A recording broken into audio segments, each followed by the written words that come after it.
नमस्कार दर्शकों, स्वागत है आपका हमारे आज की इस विशेष डिबेट में, जहां हम चर्चा करेंगे एक ऐसे विषय पर जो सदियों से ज्ञान और जिज्ञासा का केंद्र रहा है, गीता जी के अनसुलझे रहस्य। कौन है गीता ज्ञानदाता? किसकी शरण में जाने से पूर्ण मोक्ष संभव है? क्या गीता केवल एक धार्मिक ग्रंथ है या इसमें छिपे हैं सृष्टि के सबसे गहरे रहस्य? क्या यह केवल युद्ध क्षेत्र की बातें करती है या यह हर व्यक्ति के जीवन का मार्गदर्शन करने वाली संजीवनी है? आज इस मंच के माध्यम से गीता जी के रहस्यों को उजागर करने के लिए हमारे साथ मौजूद हैं दो विशेष अतिथि जो अपने दृष्टिकोण से इन रहस्यों पर प्रकाश डालेंगे। तो आइए अब इस डिबेट की शुरुआत करते हैं और जानते हैं ऐसा क्या रहस्य लिखा है गीता जी के श्लोकों में, या इसमें छुपा है मानवता के उद्धार का मार्ग। दर्शकों, स्वागत है आप सभी का ऐसे न्यूज चैनल पर। जी हाँ दर्शकों, ऐसे न्यूज चैनल की टीम आज आप पहुंची है सतलोक आश्रम सोजत में और ले आई है आपके लिए एक खास डिबेट। जी हाँ दर्शकों, आज डिबेट होने वाली है गीता जी के अनसुलझे रहस्यों के ऊपर। दर्शकों, आप जैसा कि जानते हैं कि इस डिबेट में मुख्य बात ये होगी कि गीता जी के ऐसे कौन से अनसुलझे रहस्य हैं जिनका हमें पता होना चाहिए। और जैसा कि आप जानते हैं ऐसे न्यूज चैनल का काम है वो सच आपको दिखाना जो आप जानना चाहते हैं। तो दर्शकों, आगे बढ़ने से पहले मैं पूछना चाहूंगी यहाँ मौजूद लोगों से कि क्या आप सभी सनातन धर्म को मानने वाले लोग हैं? जी, तो यहाँ सभी सनातन धर्म को मानने वाले लोगों से एक सवाल और ये है कि आप कौन से सदग्रंथों को मान्यता देते हैं? कौन से सदग्रंथ आप मानते हैं? गीता जी, वेद, पुराण, शास्त्र, हमारे जो भी धर्म गुरु बताते हैं वो सारे। जी, तो इनका कहना है गीता जी वेद शास्त्रों को ये मानते हैं। तो एक सवाल और, क्या गीता जी में बताया गया हर उपदेश, हर श्लोक आपके लिए मान्य है? जी बिल्कुल मान्य। तो दर्शकों, डिबेट को आगे बढ़ाने से पहले मैं कुछ भूमिका आपको कहना चाहूंगी यहाँ कि इस विषय के ऊपर मंथन की आखिर जरूरत क्यों पड़ी, क्यों हमें आज गीता जी के अनसुलझे रहस्यों पर डिबेट करने की वजह हुई। इसका मुख्य उद्देश्य ये रहा कि हमारा एक सनातन धर्म है, एक सनातन धर्म होने के बावजूद भी गीता जी का हवाला देते हुए क्यों अलग अलग पूजा, साधना, आचरण ये सारे अलग अलग कैसे हैं, अलग अलग क्यों है? जब हमारे पास गीता एक है और हमारा सनातन धर्म एक है, तो आखिर क्यों गीता जी का हवाला देकर अलग अलग पूजा आचरण किया जाता है? तो इन्हीं सवालों का जवाब आज हम जानेंगे कि क्यों है ये ऐसा, क्यों अलग अलग भक्ति विधि अपनाई जा रही है। तो मुख्य उद्देश्य हमारा ये रहा डिबेट का, इन्हीं सवालों को हम आज पर्दा उठाएंगे। आप बने रहे हमारे साथ, पूरी वीडियो को जरूर देखें। तो चलिए यहाँ पे हम शुरू करते हैं और जानना चाहते हैं कि इस डिबेट में सबसे पहले मैं मुख्य अतिथियों के यहाँ पे आपको परिचय करवाना चाहूंगी कि मुख्य अतिथि के रूप में हमारे पास मौजूद है श्री गजानन जी, जो कि साहित्य अकादमी से जुड़े हुए हैं एवं तीनों साहित्य में पठन एवं पाठन का कार्य करते हैं। दूसरी ओर हमारे पास जुड़े हुए हैं सतलोक आश्रम की ओर से श्री लक्ष्मण जी, जो कि जोधपुर से हैं। तो दर्शकों, बिना समय गवाए शुरू करते हैं और जानते हैं कि आखिर श्रीमद् भगवत गीता क्या कहती है, कौन सी भक्ति विधि श्रीमद् भगवत गीता कहती है।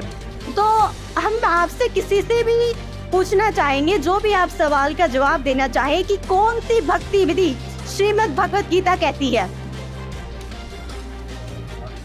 मैं हिंदू धर्म से बिलोंग करता हूँ और श्रीमद् भगवत गीता जो चारों वेदों का सार है, हमारे लिए सुधार्य है। इसी के अध्याय 18 के श्लोक 17 में लिखा हुआ है कि इस धर्म में गीता का जो पाठ करता है वह मेरे को ज्ञान यज्ञ से पूज रहा है। इसी के अध्याय 18 के श्लोक 71 में लिखा हुआ है कि इसको जो श्रद्धा से दोष रहित सुनता भी है वह भी श्रेष्ठ कर्म करने वाले लोगों को जाता है। इसी में हम अपना कल्याण इन श्लोकों को भगवत गीता के अंदर देखा जा सकता है। क्या आप प्रमाणित कर सकते हैं कि किस श्लोक में ये प्रमाण है? अध्याय 18 के श्लोक 70 के अंदर ये श्रीमद् भगवत गीता है। जयदयाल गोविंद इसके अनुवादक हैं और इसी के अध्याय 18 के ये श्लोक 70 हैं। अध्यक्षते च ये इमं धर्मं सवालम आवयो ज्ञान यज्ञेन तेन अहम इष्ट सवाय इति वेमति। इसी के अध्याय 18 के श्लोक 71 में है, श्रद्धावान अनुसूय च श्रुणुयात अपि ये नर स अपि मुक्त सुभान लोकान प्राणुयात होने करना।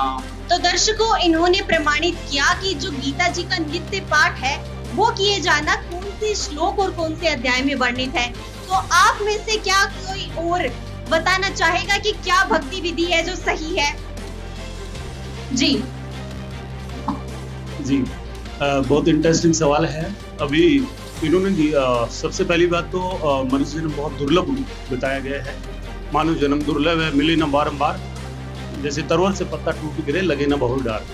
तो सबसे पहले हम मनुष्य जन्म प्राप्त हुआ है तो हमें we should know who is the god and where does he live and what is the right way worship and what is the salvation and how can attain them. तो अभी भाई साहब ने जो बताया है गीता अध्याय 18 का 70 और 71 का जो उल्लेख किया है, उसमें भी इन्होंने जो ध्यान से अगर देखा हो तो उसमें लिखा हुआ है कि यहाँ से सिर्फ ज्ञान यज्ञ का लाभ होगा उनको, नॉट साल्वेशन या मोक्ष की बात नहीं है वहाँ पे कि सिर्फ गीता अध्याय 18 की 70 और 71 में पढ़ने से, यानी जो पाठ करने से और सुनने से ही अगर मोक्ष प्राप्त हो जाता तो हमारे बड़े बड़े राजाओं ने राजपाट छोड़ा, बड़े बड़े ऋषि मुनियों ने अपना शरीर मिला दिया। इतना आसान नहीं है। गीता ज्ञानदाता ही गीता 8 के 13 श्लोक में कहता है ओम इति एकाक्षरम ब्रह्म भगवान मामनुषमरण ये प्रयाति तजन देहम सयाति प्रमाम गति। गीता ज्ञानदाता कहता है कि मेरा एक ओम मंत्र है और उसका जाप करने से जो भी साधक है वो प्राण त्यागते समय अगर वो करेगा तो ओम नाम से जो गति प्राप्त होगी वो उसको लाभ होगा। यानी गीता उसका जाप करने की वो संकेत दे रहा है। इसके अलावा गीता ज्ञानदाता गीता 17 के 23 श्लोक में कहता है कि ओम तत्सत इति निर्देशे ब्राह्मणे त्रिविधे समर्थ ब्राह्मणा तन्वेगा यगा गीता पुरा। यानी ओम तत्सत ये 3 मंत्र बताए गए हमारी गीता के अंदर। अब आप जो गीता ज्ञानदाता ये 3 जो मंत्र बताए हैं इसमें 3 ओम मंत्र है ब्रह्म का, और ओम के बाद तत् जो मंत्र है ये है पर ब्रह्म का, और जो सत मंत्र है वो है पूर्ण ब्रह्म का। तो तीनों मंत्रों का 3 विधि के द्वारा लिया जाना है और इस तरीके से उसका जाप करना है। तो और हमने गुरु नानक जी बड़े शिरोमणि संतों को देखे, उनका जैसे एक समुद्र की साखी में उल्लेख आता है कि गुरु नानक जी अपने बाला और मर्दाना जो पीछे चल रहे होते हैं उनको भी मंत्र जाप करने को दिया और खुद भी मंत्र का जाप कर रहे थे। तो हमारे संत शिरोमणि और हमारे सारे जो है मैंने अभी गीता में दिखाया और सारे शास्त्रों में भी यही है। जैसे रामायण की बात करें तो उसमें साफ बताया गया कि कलयुग केवल नाम आधारा, सुमर सुमर नर उतरे पारा। तो अब मैं भाई साहब से जानना चाहूंगा कि सिर्फ एक 18 के 17 और 71 को लेके क्या वो मोक्ष प्राप्त करना चाहते हैं, और अगर मोक्ष प्राप्त करना चाहते हैं तो इनके ऊपर है ये सारा, शास्त्र क्या कह रहे हैं और उनको क्या डिसीजन लेना है ये उनके ऊपर है। अभी आपने सुना डिबेट में शामिल श्रद्धालुओं के विचार और उनके द्वारा प्रस्तुत प्रमाण। पहले श्रद्धालु ने गीता जी के अध्याय 18 के श्लोक 70 से 71 से प्रमाण देते हुए कहा कि गीता जी का नित्य पाठ करके ही जीव को गति और सुख प्राप्त हो सकता है। उन्होंने गीता जी के श्लोकों को आधार बनाकर भक्ति करने के लिए कहा। वहीं दूसरे श्रद्धालु जो संत रामपाल जी महाराज जी के अनुयायी हैं, उन्होंने प्रत्युत्तर में गीता जी के अध्याय 17 श्लोक 23 का प्रमाण प्रस्तुत किया और बताया कि इस श्लोक में गीता ज्ञानदाता स्पष्ट रूप से कहते हैं कि पूर्ण मोक्ष और परमात्मा प्राप्ति के लिए ओम तत् सत इन्हीं 3 बार में दिए गए मंत्रों का सुमिरन आवश्यक है। उन्होंने यह भी कहा कि इसी तत्व ज्ञान के आधारानुसार आदिकाल में ऋषियों द्वारा वेदों की रचना हुई थी। अब सवाल यह उठता है, गीता जी का ज्ञानदाता मोक्षदायक नहीं है तो वह किस पूर्ण परमात्मा की तरफ जाने के लिए इशारा कर रहे हैं? आइए अब हम सुनते हैं संत रामपाल जी महाराज जी का सत्संग, जहां वे गीता जी के इन अनसुलझे रहस्यों को तत्व ज्ञान के आधार से स्पष्ट रूप से समझाएंगे। गुरु बिन काहु न पाया ज्ञान, जो थोथा भूषण मूड किसाना। गुरु बिन वेद पढ़े जो प्राणी, समझ न सारे रहे अज्ञानी। ये सारे ज्ञानी थे। सुर नर मुनि जन 33 करोड़ी, बंदे सभी काल की डोरी। ये 33 करोड़ देवता, ये सुर मुनि ऋषि महर्षि कहते हैं सारे काल की डोरी का बंधे रहते। और ये जितने भी आज तक के आचार्य शंकराचार्य हमारे हुए हैं धर्मगुरु, इनसे पूछिएगा कि गीता अध्याय नंबर 18 के श्लोक नंबर 62 में गीता ज्ञानदाता अपने से अन्य किस परमेश्वर की शरण में जाने को कह रहा? तो ये क्या हमें मीठी गोली दिया करते थे? अपने ही बारे में कह रहे श्री कृष्ण ही सब, श्री कृष्ण से ऊपर कोई भगवान नहीं, स्वयं कृष्ण भगवान, स्वयं भगवान श्री कृष्ण भगवान स्वयं, ये सब कुछ अपने बारे में कह रहे। इनमें अकल है कोई? और आज तक ये हमें मूर्ख बना रहे थे। श्रीमद् भगवत गीता अध्याय नंबर 18 और अंतिम अध्याय है ये। अंतिम अध्याय के ये लास्ट के अंतिम ही मंत्र हैं। श्रीमद् भगवत गीता अध्याय नंबर 18 के श्लोक 61 से लेकर और 66 तक निर्णय हो गया। गीता ज्ञानदाता कहता है कि वो परमात्मा सभी प्राणियों को कर्मानुसार यंत्र के द्वारा, यंत्र की तरह चलाता, घुमाता है। फिर बता 18वें अध्याय के 62वें श्लोक में कि अर्जुन तू सर्वभाव से उस परमेश्वर की शरण में जा, उसकी कृपा से तू, उसी परमेश्वर की कृपा से तू परम शांति को और सनातन परम धाम को प्राप्त होगा। अब पीछे सारा निर्णय दे ही दिया कि मेरा भी जन्म मृत्यु है, तेरा भी जन्म मृत्यु है, मेरी साधना करेगा। 8वें अध्याय के 13वें श्लोक में बता दिया। मेरा एक ओम मंत्र है।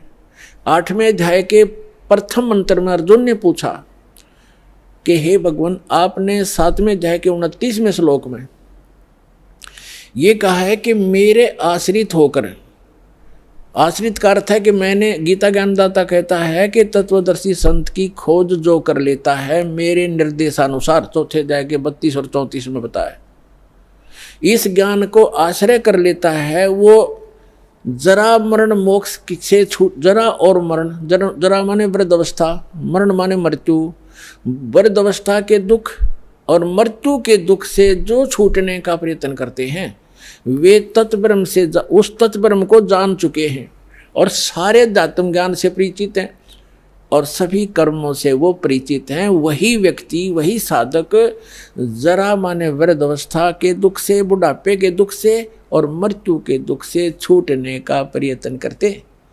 तो गीता ज्ञानदाता ने, अर्जुन ने पूछा गीता ज्ञानदाता से 8वें अध्याय के प्रथम मंत्र में कि किम तत्ब्रह्म, वो तत्ब्रह्म क्या है ऐसा जिसको जानने के बाद फिर यहाँ संसार की कोई वस्तु की डिमांड नहीं करता या किसी वस्तु की चाह नहीं रहती, केवल जरा और मरण से ही छूटने का प्रयत्न करते हैं।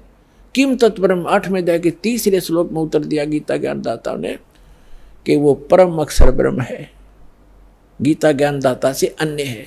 गीता अध्याय नंबर 15 के श्लोक नंबर 16 और 17 में 3 पुरुष हैं।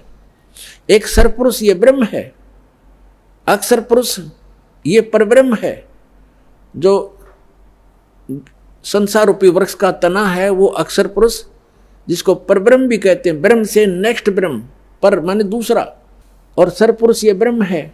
इनकी कितनी मलकियत है, कितनी प्रभुता है।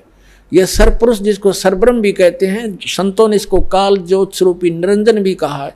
ये केवल 21 ब्रह्मांड का प्रभु है, स्वामी है। और अक्षर पुरुष ये 7 संघ ब्रह्मांड का स्वामी है, केवल इतना ही। और परम अक्षर पुरुष गीता अध्याय नंबर 15 के श्लोक नंबर 16 और 17 में 3 पुरुष हैं। सरपुरुष अक्षर पुरुष ये तो 16वें श्लोक में बता दिए। और ये भी नाशवान, इनके अंतर्गत जितने प्राणी वो भी नाशवान, उनके भी स्थूल शरीर सबका नाश होता है। जीवात्मा तो सबकी अमर है, गधे कुत्ते की भी अमर है। फिर 17वें श्लोक में गया 15वें अध्याय के कि उत्तम पुरुष है तू अन्य परमात्मा इति उदाहरत है, ये लोक तरम अविश्य विवर्ती अवैश्वर है। वो उत्तम पुरुष यानी पुरुषोत्तम, वो पुरुषोत्तम तो कोई और है जो तीनों लोकों में प्रवेश करके और सबका धारण पोषण करता है, जो परमात्मा कहलाता है, जो वास्तव में अविनाशी है। गीता ज्ञानदाता कहता है कि वो है पुरुषोत्तम, इन दोनों से अन्य है। अब यहाँ पुण्यात्माओं 15वें अध्याय के 18वें श्लोक में ये विचलित कर देंगे अज्ञानी आपको। ये कहेंगे कि परमात्मा खुद कह रहा गीता ज्ञानदाता कि मैं लोक वेद में पुरुषोत्तम प्रसिद्ध हूँ। वो यहाँ ये कहना चाहता है कि मेरे अंतर्गत जितने भी प्राणी आते हैं 21 ब्रह्मांड में, उनसे मैं उत्तम हूँ, उनसे श्रेष्ठ हूँ, उनसे हर तरह से मैं उच्च हूँ, शक्ति में भी ऊंच हूँ। जैसे गीता अध्याय नंबर 7 के श्लोक नंबर 1 से लेकर 10 तक ये स्पष्ट कहता है, बलवानों का बल में हूँ, बुद्धिमानों की बुद्धि में हूँ।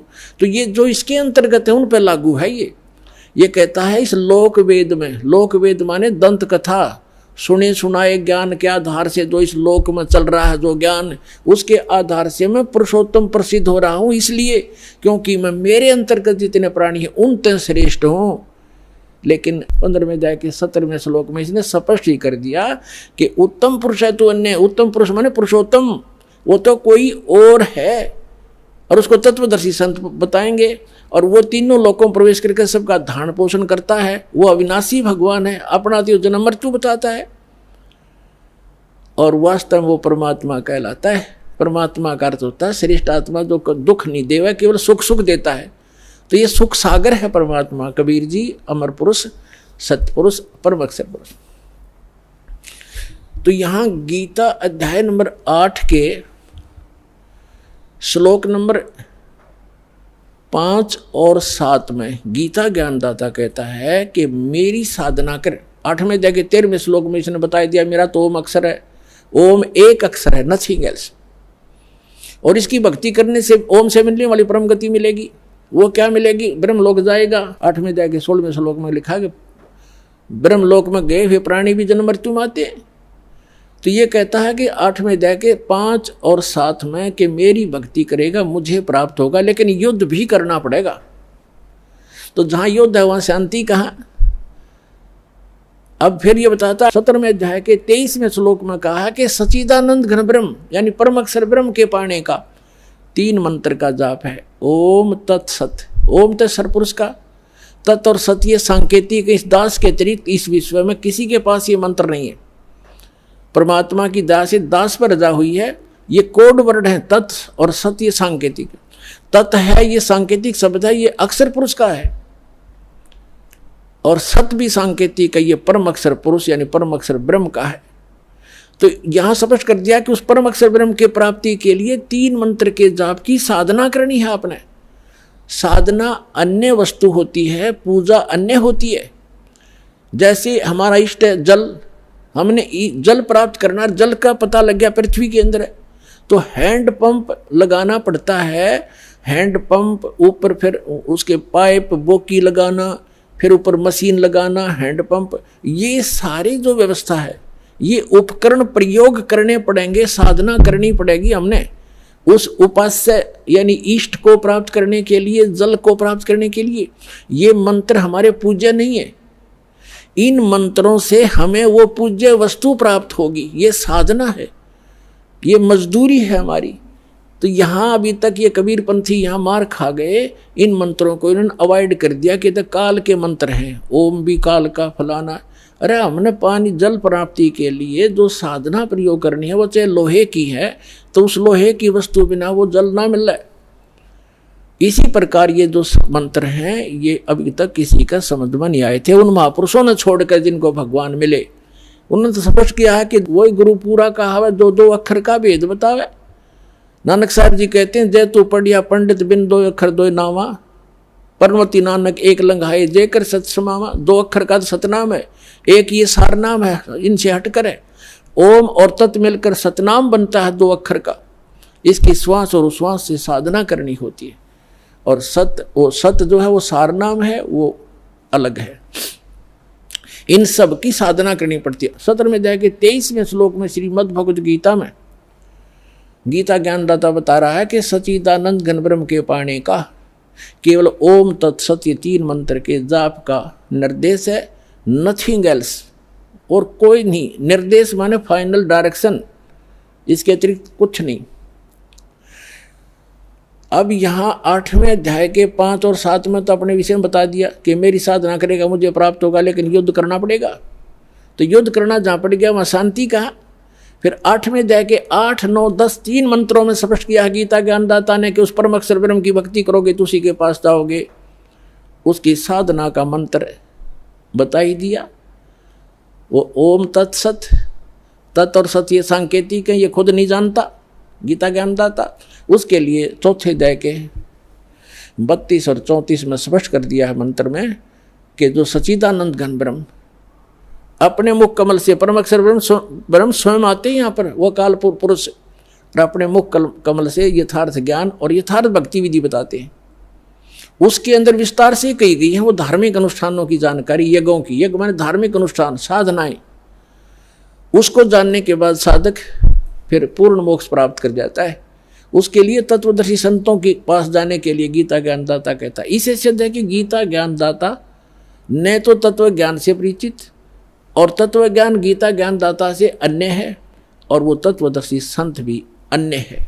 तो वो ये दास है, रामपाल दास, आज विश्व में इस तत्व ज्ञान से परिचित। दर्शकों, अभी आपने संत रामपाल जी महाराज जी के सत्संग के माध्यम से गीता जी के गूढ़ रहस्यों को गीता जी के आधार पर समझा। आपने यह जाना कि गीता ज्ञानदाता स्वयं को पूर्ण परमात्मा नहीं मानते। उन्होंने गीता अध्याय 18 श्लोक 62 में स्पष्ट रूप से निर्देश दिया है कि किसी और परमेश्वर की शरण में जाना चाहिए। केवल उसी पूर्ण परमात्मा की शरण में जाने से ही सुख, शांति और पूर्ण मोक्ष संभव है। साथ ही गीता अध्याय 15 और अध्याय 8 के श्लोकों के माध्यम से यह भी प्रमाणित हुआ कि पुरुषोत्तम अर्थात परम अक्षर ब्रह्म ही पूर्ण मोक्ष का मार्गदर्शक है। अब सवाल यह उठता है, क्या गीता जी का यह तत्वज्ञान हमारी साधना को सही दिशा प्रदान करता है? और क्या यह मानवता को पूर्ण मोक्ष और सनातन शांति का मार्ग दिखाने में सक्षम है? तो दर्शकों, गीता जी के इन अनसुलझे रहस्यों को समझने के बाद यह पूर्ण रूप से स्पष्ट हो जाता है कि पूर्ण मोक्ष की प्राप्ति केवल तत्वदर्शी संत की शरण में जाकर ही संभव है। अब आइए डिबेट में आगे बढ़ते हैं और जानते हैं कि कौन सी साधना करने योग्य है और कौन सी नहीं। तो इन्होंने बताया कि सिर्फ नित्य पाठ करना ही नहीं, बल्कि कोई मंत्र जाप है जो कि इन्होंने अभी प्रमाणित किया कि ओम तत्सत का जाप है, उससे होगा। तो हम और जानना चाहेंगे कि गीता जी आपके अनुसार किस प्रकार की भक्ति साधना करने को कहती है। जी, मैं गीता जी के अनुसार जो है साधना करता हूँ। मेरे घर में एक बहुत बड़ा जो है प्रार्थना स्थल बनाया हुआ है और एक आसन बनाया हुआ है जो ज्यादा तो ऊंचा है न ज्यादा नीचा है। उसके ऊपर पुष्पशाला बिछाई हुई है, उसके अंदर बैठ कर मैं 3 घंटे मैं प्राणायाम करता हूँ और जिसके अंदर जो है अपनी रीढ़ की हड्डी को सीधा रखता हूँ और नाक को सीधा करके अपने मन और इंद्रियों को जो है बस में करके 3 घंटे प्राणायाम करता हूँ, जैसा कि गीता जी ने बताया हुआ है। तो इन्होंने बताया कि ओम तत्सत का जाप करना है, आपने बताया ध्यान करना है। तो क्या इस चीज का प्रमाण गीता जी में है कि हमें ध्यान करना चाहिए? आप गीता दीजिए, मैं प्रमाण। ये देखिए आपके सूचो देशे प्रतिष्ठाप्य स्थिरम आसनम आत्मन न अति उच्चतम न अति नीचरम चेला जिन कुशोत्तरम। शुद्ध भूमि में ऊपर या नीचे कुशा मृक्षाला और वस्त्र बिछाकर, न तो ऊंचा हो न नीचा हो, ऐसे में बैठकर आसन लगाकर प्रार्थना करते हैं। जो आसन लगाकर प्राणायाम करते हैं मैं उसको प्राप्त करता हूँ। तो दर्शकों, इन्होंने गीता जी से प्रमाणित कर दिया कि जो आसन लगाकर ध्यान किया जाता है वो गीता जी में प्रमाणित है। हाँ जी सर, आप क्या कहना चाहते हैं? ऐसा है जी, गीता जी के अध्याय 17 में श्लोक नंबर 5 और 6 में लिखा है कि जो मनुष्य शास्त्र विधि से रहित केवल मन कल्पित घोर तप को तपते हैं, वे दंभ और अहंकार से युक्त, कामना आसक्ति के बल के अभिमानी से युक्त हैं। तो ऐसे व्यक्ति जो अपने इस प्रकार से शरीर रूप में स्थित भूत समुदाय को और अंतःकरण में स्थित मुझ परमात्मा को भी कृष्ण करने वाले होते हैं, वे अज्ञानी और आसुर स्वभाव वाले होते हैं, ऐसा ही जाने। दर्शकों, इन्होंने जैसा कि दूसरा जो 17 अध्याय दिखा है उसमें कहीं ना कहीं जो पहले इन्होंने बताया था उस बात का खंडन हो रहा है कि हठ योग करना, ध्यान करना, इन्होंने बताया कि गीता जी में वर्णित है कि हठ योग करना, तप करना ये सही साधना नहीं है। तो कहीं ना कहीं ये मतभेद हो रहा है और आज इस डिबेट का हिस्सा यही है कि आखिर ये गीता जी को लेकर इतने मतभेद हो क्यों रहे हैं, जब गीता जी एक तरफ कह रही है कि हठ योग करना है, ध्यान करना है, पूजा विधि में ये बहुत जरूरी है, शामिल है, गीता जी के अनुसार है, गीता जी में लिखा है। और दूसरी तरफ इन्होंने बताया कि गीता जी में ये भी लिखा है कि जो हठ योग है, तप साधना है, वो नहीं करनी है। तो आगे और क्या? अध्याय 3 के श्लोक 5 से 8 में देखिए, जो भी मनुष्य किसी भी काल में क्षण मात्र भी बिना कर्म किए नहीं रहता है, क्योंकि सारा मनुष्य समुदाय प्रकृति जन गुणों द्वारा परवरिश हुआ है, कर्म करने के लिए बाध्य किया जाता है। जो मूढ़ बुद्धि मनुष्य जो है वो इंद्रियों को हट करके, रोक करके और मन से उस इंद्रियों के विषयों को चिंतन करता रहता है, वह मिथ्याचारी और दंभी कहा जाता है।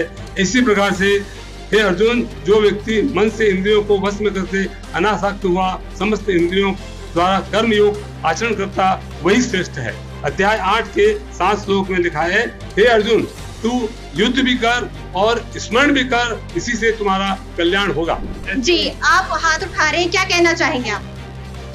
इन दोनों ने गीता जी में इस श्लोक को प्रमाणित किया है। अब हम ये जानना चाहते हैं कि इन दोनों में से सत्य श्लोक कौन सा है, सही श्लोक कौन सा है? जी बिल्कुल, डिबेट की मुख्य बात भी यही है कि आखिर सच कौन सा है। ये दो मत आखिर उठ क्यों रहे हैं? जब एक ही गीता जी है तो दो प्रकार की बातें हो ही कैसे सकती है? जैसा कि आपने कहा कि ऐसा क्यों है, जो सेकंड रो पे बैठे हैं उन्होंने बताया कि मैं आसन लगा के और 3 घंटे ध्यान करता हूँ और नासिका के अगर पाक पर ध्यान लगा करके भक्ति करता हूँ। तो ये है गीता का अध्याय 6 श्लोक 10 से 15 के अंदर, जबकि गीता अध्याय 3 श्लोक 5 से 8 में कहा है कि आपको हठ योग नहीं करना है। तो जैसा कि अभी एक दर्शक का सवाल आया है, बहुत ही अच्छा सवाल है कि फिर हम गीता के श्लोक की कौन सी बात माने या भगवान का कौन सा आदेश माने। तो आपको साथ में बताया कि यजुर्वेद अध्याय 40 का मंत्र 15, जहां पे कहा है कि ओम नाम का जाप आपको काम करते करते करना है। और यही गीता में भी कहा है कि अर्जुन तू युद्ध भी कर और मेरा स्मरण भी कर, अध्याय 8 श्लोक 7 के अंदर, कि अर्जुन तू अगर एक जगह बैठ जाएगा तो तेरा निर्वाह कैसे चलेगा। यानी ये गीता वाली बात वेद से मिल रही है, यजुर्वेद अध्याय 40 के मंत्र 15 में। तो हमें ये वाला गीता का आदेश मानना है, यानी हमें हठ योग नहीं करना है। अगर आप हठ योग करोगे तो गीता अध्याय 17 श्लोक 5 और 6 में कहा है कि ये मुझे भी कृष करने वाले हैं, घोर जो कल्पित तप करते हैं मेरे को भी परेशान करने वाले, कृष करने वाले। तो आपको हठ योग नहीं करना है, आपको काम करते करते जो गीता के अंदर मंत्र बताए हैं उनका जाप करना है आपको। दर्शकों, जैसा कि अभी आपने डिबेट में शामिल श्रद्धालुओं के विचार और उनके द्वारा प्रस्तुत प्रमाण सुने। पहले श्रद्धालु ने गीता अध्याय 6 के श्लोक 11 और 12 का हवाला देकर बताया कि एक विशेष मृगशाला आसन पर बैठकर ध्यान और हठ योग करना श्रेष्ठ साधना है। उनके अनुसार शांत मन से इंद्रियों पर नियंत्रण कर साधना करना और ध्यान लगाना ही श्रेष्ठ है। वहीं दूसरे श्रद्धालु जो संत रामपाल जी महाराज जी के अनुयायी हैं, उन्होंने गीता के विभिन्न अध्यायों से प्रमाण प्रस्तुत किए। गीता अध्याय 17 के श्लोक 5 के आधार पर उन्होंने कहा कि जो व्यक्ति शास्त्र विधि त्याग कर मनमाना आचरण करता है उसे पाखंडी कहा गया है। और अध्याय 17 के श्लोक 6 में यह भी बताया गया है कि शरीर में रहने वाले प्राणियों के मुखिया ब्रह्मा, विष्णु, शिव, गणेश, प्रकृति और स्वयं गीता ज्ञानदाता तथा शरीर के हृदय कमल में स्थित पूर्ण परमात्मा को परेशान करने वाले अज्ञानी और राक्षसी स्वभाव वाले कहे गए हैं। उन्होंने यह भी समझाया कि गीता अध्याय 3 और अध्याय 8 के श्लोकों के अनुसार केवल शास्त्र विधि अनुसार भक्ति करना ही सही साधना है। इसके साथ ही उन्होंने हठ योग जैसी साधनाओं को अस्वीकार करते हुए कर्मयोग और शास्त्रानुसार भक्ति को श्रेष्ठ साधना के रूप में व्याख्यायित किया। साथ ही सतलोक आश्रम के प्रतिनिधि लक्ष्मण जी ने यजुर्वेद अध्याय 40 श्लोक 15 का प्रमाण दिया, जिसमें ओम जाप का निर्देश है। गीता जी में भी कहा गया है कि ओम नाम का जप करने से जीव ब्रह्म की प्राप्ति करेगा और ब्रह्मलोक में जाएगा। गीता अध्याय 8 श्लोक 7 के आधार पर उन्होंने बताया कि आसन लगाकर योग साधना से निर्वाह नहीं होगा। इसी के साथ गीता अध्याय 17 श्लोक 5 में कहा गया है कि शास्त्र विधि छोड़कर मनमानी साधना करने वाले पाखंडी और अभिमानी होते हैं। साथ ही गीता जी के अध्याय 17 श्लोक 6 में इसे विस्तार से समझाते हुए कहा गया है कि ऐसे लोग जो जीव और परमात्मा को कष्ट पहुंचाते हैं राक्षसी स्वभाव वाले माने जाते हैं। इसलिए कहा गया है कि गीता जी के अनुसार ही भक्ति करनी चाहिए और मंत्र जाप करने चाहिए। इसके लिए गीता ही आधार है। अब सवाल यह उठता है, क्या गीता जी के शास्त्र विधान अनुसार की गई साधना ही मानवता के उद्धार का एकमात्र मार्ग है? क्या गीता जी में बताए गए शास्त्र विधि के अतिरिक्त अन्य साधनाओं से मोक्ष संभव है? आइए अब डिबेट को आगे बढ़ाते हैं और जानते हैं कि शास्त्र विधि अनुसार साधना का सही मार्ग कौन सा है और गीता जी में इसके क्या प्रमाण हैं। इस प्रकार जो शास्त्र गीता जी में जो ज्ञान है, अब देखिएगा श्रीमद् भगवत गीता, ये श्रीमद् भगवत गीता 3 अध्याय अथ तृतीय हो जाएगी। इसमें प्रथम मंत्र में कहा है, अर्जुन ने पूछा, हे जनार्दन, यदि आपको कर्म की अपेक्षा ज्ञान श्रेष्ठ मान्य है तो फिर हे केशव, मुझे भयंकर कर्मों में क्यों लगाते हैं, मुझे युद्ध के लिए क्यों प्रेरित कर रहे हो। अब यहां ये क्या कहता है, दो में अर्जुन कहता है कि मिले हुए से वचनों से, आपके ये दोगले से वचनों से मेरी बुद्धि को, आप मिले हुए से वचनों से मेरी बुद्धि को मानो मोहित कर रहे हैं। उस एक बात को निश्चय करके कहिए जिससे मैं कल्याण को प्राप्त हूं। अब यहां श्री भगवान बोले, हे निष्पाप, इस लोक में दो प्रकार की निष्ठा मेरे द्वारा कही गई है,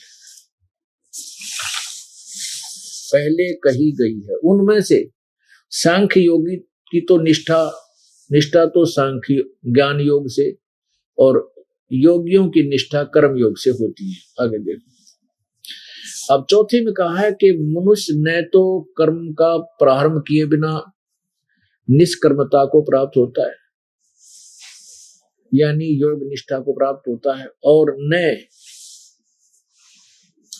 कर्मों का केवल त्याग मात्र से सिद्धि यानी सांख्य निष्ठा को प्राप्त होता है। पांचवें में कहा है, निसंदेह कोई भी मनुष्य किसी भी काल में क्षण मात्र भी बिना कर्म के नहीं रहता, क्योंकि सारा संसार, सारा मनुष्य समुदाय प्रकृति जनित गुणों द्वारा परवश किया हुआ कर्म करने के लिए बाध्य किया जाता है।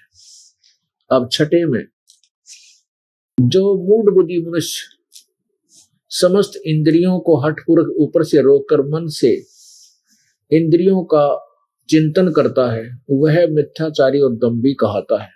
अब देखो, जो मूढ़ बुद्धि, जो मूर्ख व्यक्ति कर्म इंद्रियों को हठपूर्वक रोककर मन से इंद्रियों का चिंतन करता रहता है, वह मिथ्याचारी अर्थात दंभी कहलाता है। कहने का भाव यह कि जो एक स्थान पर बैठ कर हठपूर्वक आसन लगाकर और हठ योग करने की चेष्टा करता है, मन रोकने की चेष्टा करता है, उसके विषय में कहा कि वो तो मिथ्याचारी दंभी अर्थात पाखंडी है। सातवें में कहा कि किंतु अर्जुन, जो पुरुष मन से इंद्रियों को वश में करके और अनासक्त हुआ समस्त इंद्रियों द्वारा कर्म योग का आचरण करता है, यानी अपनी इंद्रियां न रोक ले और कर्म योग माने काम करते करते भगवान की भक्ति करता है, वह श्रेष्ठ है।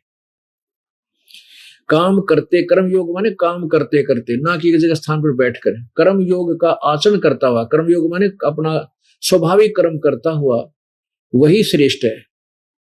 आगे देखो, आठवें में कहा है, तू शास्त्र विहित कर्तव्य कर्म कर, क्योंकि कर्म ना करने की अपेक्षा कर्म करना श्रेष्ठ, तथा कर्म न करने से तेरा निर्वाह, शरीर निर्वाह भी तो नहीं सिद्ध होगा, यानी तेरा पेट कैसे पड़ेगा। ये तो बिल्कुल सही, ये है वेद अनुसार ज्ञान जो ब्रह्म ने दिया है। और आगे छठे अध्याय में उस तीसरे अध्याय के विपरीत ज्ञान दिया है। तीसरे अध्याय के 1 से लेकर जो 8वां वर्णन है उसके विपरीत अब अध्याय नंबर 6 के श्रीमद् भगवद गीता के अब 10, 11, 12, 13, 14 में जो इसने 15 तक ज्ञान दिया है वो इसका अपना ज्ञान है। अब देखना, ये अध्याय नंबर 6 श्लोक नंबर 10 से प्रारंभ करें। मन और इंद्रियों सहित शरीर को वश में रखने वाला आशा रहित, संग्रह रहित योगी अकेला ही एकांत स्थान में स्थिर होकर आत्मा को निरंतर लगावे, परमात्मा में लगावे, और शुद्ध भूमि में जिसके ऊपर कर्म से कुशा, मृग छाला और वस्त्र बिछे हैं, न बहुत ऊंचा और न बहुत नीचा, ऐसे अपने आसन को स्थिर करके उस आसन पर बैठकर चित्त और इंद्रियों की क्रियाओं को वश में रखते हुए मन को एकाग्र करके अंतःकरण की शुद्धि के लिए योग का अभ्यास करें। 13वें में कहा कि काया, सिर और गले को समान अचल धारण करके और शिथिल होकर अपनी नासाग्रे यानी नासिका के अग्रभाग पर, नाक के अगले हिस्से पर दृष्टि जमाकर दिशाओं को न देखता हुआ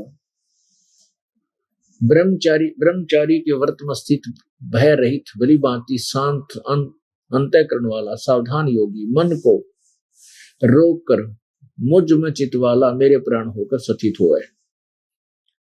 वश में किए हुए मन वाला योगी इस प्रकार आत्मा को निरंतर सदा निरंतर मुझ परमेश्वर स्वरूप लगाता हुआ मुझ में रहने वाली परमानंद की पराकाष्ठ निर्वाण परमाम शांति को प्राप्त होता है। अब यहां देखो, अब निर्वाण परमाम का अर्थ परमानंद की पराकाष्ठ रूप शांति को प्राप्त होता है। निर्वाण परमाम, इसका वास्तविक अर्थ तो ये समझना चाहिए कि ये शांति जो इस ब्रह्म की साधना से प्राप्त होती है, जो ब्रह्म की साधना से जो शांति, ये कह रहा है मेरी साधना ऐसे करे और उससे निर्वाण प्रमाम शांति को प्राप्त होता है।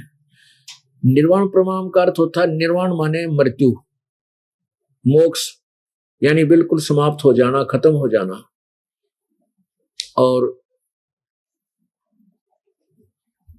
अब यदि इस शांति को सर्वश्रेष्ठ माने तो ये गीता ज्ञानदाता 18वें अध्याय के 62वें श्लोक में कहता है कि अर्जुन, तू सर्वभाव से उस परमेश्वर की शरण में जा जिसकी कृपा से तू परम शांति और शाश्वत स्थान अर्थात शाश्वतम स्थानम यानी सदा रहने वाले सनातन परम धाम अर्थात सत्यलोक को प्राप्त होगा।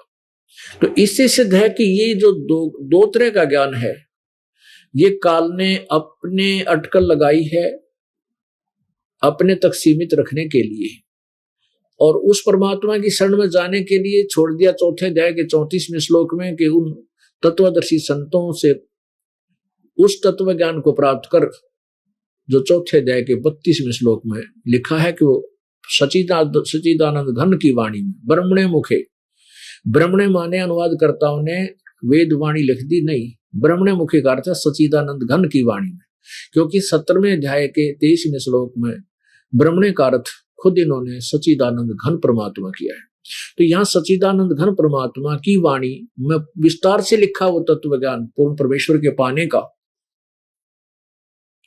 तो उस ज्ञान को तत्वदर्शी संतों के लिए छोड़ दिया। इसलिए इस काल ने अपने यहाँ उलझाए रखने के लिए अपने सत्र का ज्ञान और अपना भी विधान अलग से वेदों के विरुद्ध भी बताया है और वेदों अनुसार भी बताया है।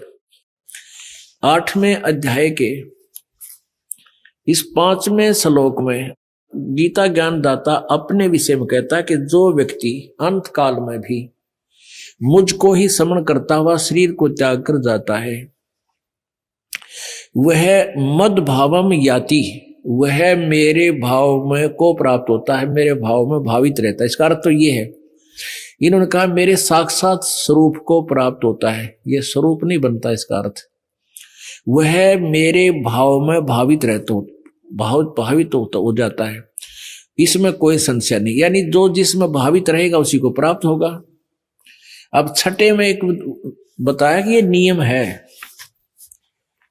कि हे कुंती पुत्र, अंत काल में जिस भी भाव को स्मरण करता हुआ शरीर का परित्याग करता है, त्याग करता है, उसको ही प्राप्त होता है। वह सदा उसी भाव से भावित रहता है। यहां देखो, वह तत्भाव भावती, वह तत्भाव भावती, वो उसी भाव में भावित रहता है। यानी जिस इष्ट में आस्था होगी उसी में उसकी भावना बनी रहेगी। 7वें में फिर अपने बारे में बताता है कि इसलिए हे अर्जुन, तू सब समय में मेरा स्मरण कर और युद्ध भी कर। इस प्रकार मुझे अर्पण किए हुए मन बुद्धि से युक्त होकर तू निसंदेह मुझको ही प्राप्त होगा। जैसा कि अभी आपने सुना, संत रामपाल जी महाराज जी ने गीता जी के श्लोकों से प्रमाण प्रस्तुत करते हुए यह स्पष्ट कर दिया कि कि हठपूर्वक आसन लगाकर योग करना शास्त्र विधि के विरुद्ध साधना है। उन्होंने समझाया कि ऐसी साधना करने से किसी भी प्रकार का आध्यात्मिक लाभ नहीं होता है। उन्होंने यह भी कहा कि सुख, शांति और मोक्ष की प्राप्ति केवल शास्त्र आधारित भक्ति से ही संभव है। शास्त्र ही हमारी साधना का आधार होना चाहिए और शास्त्र विधि का पालन किए बिना की गई कोई भी भक्ति व्यर्थ होती है।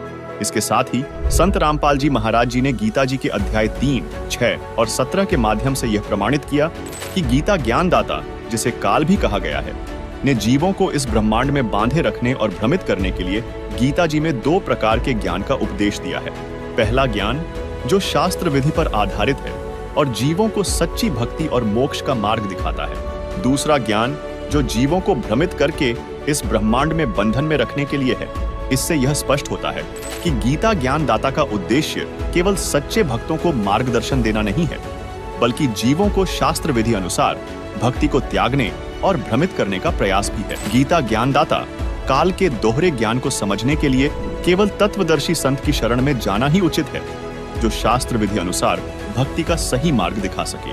जो ध्यान करने की बात थी उसे काफी सारे प्रमाणों के साथ खंडित कर दिया है, जैसा कि इन्होंने बताया कि अध्याय 6 के श्लोक 10 से 15 में है, अध्याय नंबर 17 के श्लोक 5 और 6 में, और साथ में इन्होंने यजुर्वेद का हवाला भी दिया है और अध्याय 8 का श्लोक 7 का भी प्रमाणित किया है। तो आगे हम इस डिबेट को बढ़ाना चाहेंगे और जानना चाहेंगे, इन्होंने कहा कि मंत्र विधि जो है वो अपनानी है, हमें हठ योग नहीं करना।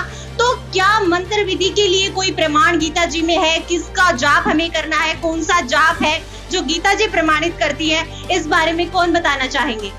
जी सर।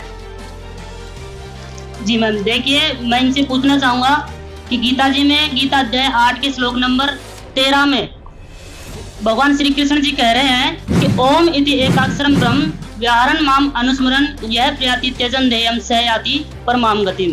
अर्थात मेरा तो एकमात्र ओम मंत्र है, इसकी भक्ति करने वाला यानी कि इसको मरते दम तक उच्चारण करने वाला यदि शरीर छोड़कर जाता है तो परम गति को प्राप्त होता है। गीता अध्याय 8 का जिक्र हुआ है कि उसमें लिखा है ओम जाप का जाप करने से जो है परम गति होती है। बिल्कुल ऐसा ही कहना, आप प्रमाणित करेंगे इसको गीता जी से?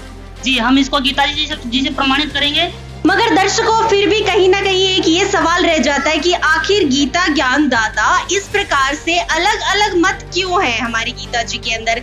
जब एक तरफ कहता है, किसी चाहे एक श्लोक में ही कह रहे हैं कि वो ध्यान करना है, दूसरी ओर कह रहे हैं कि नहीं उसमें जाप करना है, और इनका कहना है कि जो जाप है वो ओम नाम का है और उसको ये प्रमाणित भी करेंगे। तो दर्शकों, आखिर वजह क्या है इन मतभेद की? जी बिल्कुल, आप प्रमाणित करेंगे? जी देखिए, ये भी अपनी गीता से मिला सकते हैं। गीता जी में यही लिखा हुआ है कि ओम इति एकाक्षरम ब्रह्म व्याहरण माम अनुस्मरण यह प्रयाति त्यजन देयम सहयाति परमाम गतिम।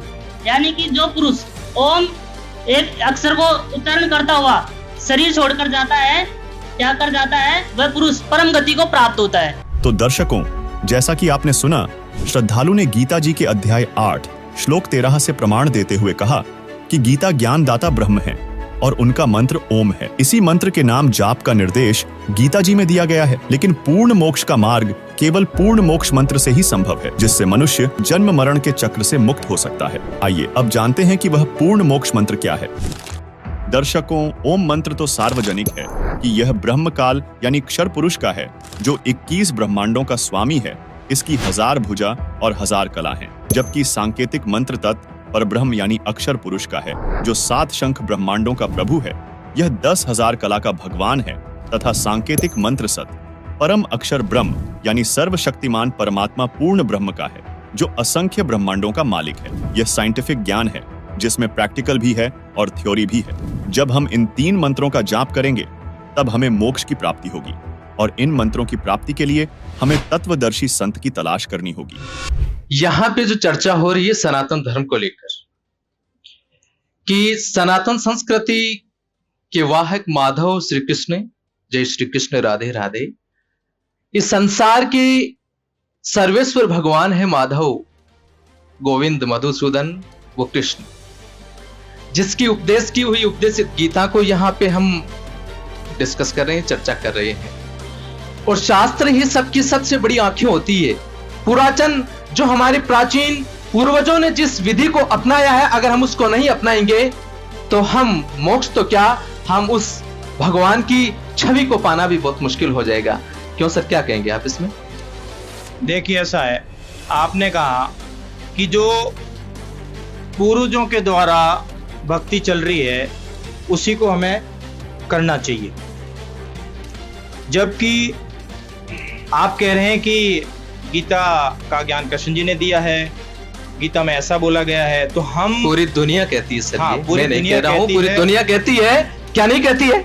और कहती है ना। और हम उस पूरी दुनिया कहती है कि कुरुक्षेत्र के मैदान में खड़े होकर ये ज्ञान पूरा श्री कृष्ण ने दिया था। हम उसी गीता पे ही चर्चा कर रहे हैं कि गीता में कहाँ पे क्या बोला गया है। ठीक तो है आपने जैसा कहा कि पूर्वजों के द्वारा जो भक्ति विधि चल रही है हमें वही करनी चाहिए। बिल्कुल। तो उसमें कर्म बंधनों से मुक्ति कैसे होगी? कर्म बंधनों की यहाँ पे बात कही उन्होंने, जैसा कि गीता अध्याय 4 श्लोक 16 से 22 में कर्मों के बारे में बताया है। कर्मों के बारे में एक बार मैं बताऊं कि किम कर्मम किम कर्मेति कवियो मोहिता तत्ते कर्मम प्रवक्ष्यामि यज्ञात्वा मोक्ष अशुभात्। उन्होंने यहाँ पर पूर्णतया कह दिया कि कर्मण्य कर्म ही है, पश्यत कर्मणि च कर्म यह है, सब बुद्धिमान मनुष्य से उससे युक्त है, कृत्सन कर्म कतु। कि है पार्थ, जो कर्म बंधन से हमको मोक्ष दिलाना है तो वो मोक्ष पूर्वजों के द्वारा की हुई भक्ति के द्वारा ही किया जा सकता है। यस्य सर्वे समारंभा काम संकल्प वर्जिता ज्ञान अग्नि दग्ध कर्माणम तमाहु पंडितम बुधाहा। क्या कहेंगे सर आप इस पे? देखिए ऐसा है, यहाँ कर्मों की बात चल रही है। गीता अध्याय 4 श्लोक कर्म बंधन की बात 22, कर्म बंधनों से मुक्ति कैसे होगी? और जैसा कि आप कह रहे हैं कि भाई ऐसे ही कर्म बंधनों से मुक्ति हो जाएगी, तो मेरे इस सवाल का आप जवाब दें कि कृष्ण भगवान जो त्रिलोकीनाथ हैं, क्या वो कर्म बंधनों से मुक्त हो गए या हो गए थे? बिल्कुल। नारद जी ने श्राप दिया था विष्णु भगवान को, तो उस श्रापवश विष्णु भगवान को वापस श्री रामचंद्र जी के रूप में आना पड़ा और श्री रामचंद्र भगवान ने बाली को मारा। बिल्कुल। तो वो कर्म चुकाने के लिए वापिस रामचंद्र जी कृष्ण जी के रूप में आए द्वापर में, और वो बाली वाली आत्मा भील के रूप में आए। उस भील के विषाक्त तीर से प्रभु श्री कृष्ण की पैर में तीर लगने से, विषाक्त तीर लगने से मौत हो गई थी। जो प्रभु श्री कृष्ण कर्म बंधनों से मुक्त का उपदेश दे रहे थे, वो खुद कर्म बंधनों से मुक्त नहीं हो पाए और वहां पे तीर लगने से मौत हो गई। जी बिल्कुल, इनकी बात में पूरा प्रमाण है, बिल्कुल इस बात को नकारा नहीं जा सकता। क्या कहना चाहेंगे जोगिंदर? देखिए मैडम, एक बात कहना चाहूंगा मैं आपको कि माधव ने क्या आगे कुछ कहा है, उसका मैं प्रमाण आपको भी और देता हूं। क्या कि वेदा नाम साम वेदो अस्मि, संसार के सर्वश्रेष्ठ वेदों में मैं सामवेद हूं, ये बात वो कह रहे हैं। और सुनाता हूं, देवानाम अस्मि वासव है, इंद्रियाणाम मनश्चास्मि, भूतानाम अस्मि चेतना। आगे कहते हैं वो, रुद्राणाम संकरश्चास्मि, वित्तशो यक्ष राक्षसम, वसुनाम पावकश्चास्मि, मेरु शिखराणि अहम। मैं मेरु हूं शिखरों में, पुरोधसाच मुख्य महाविधि पार्थ बृहस्पतिम। गुरुओं की बात देव गुरुओं की जाए तो मैं पार्थ बृहस्पति हूं। सेनानीम अहम स्कंद सरसाम अस्मि सागर है, और नदियों की बात की जाए तो मैं उनका स्वामी सागर हूं। महिषेणाम भैगुर अहम।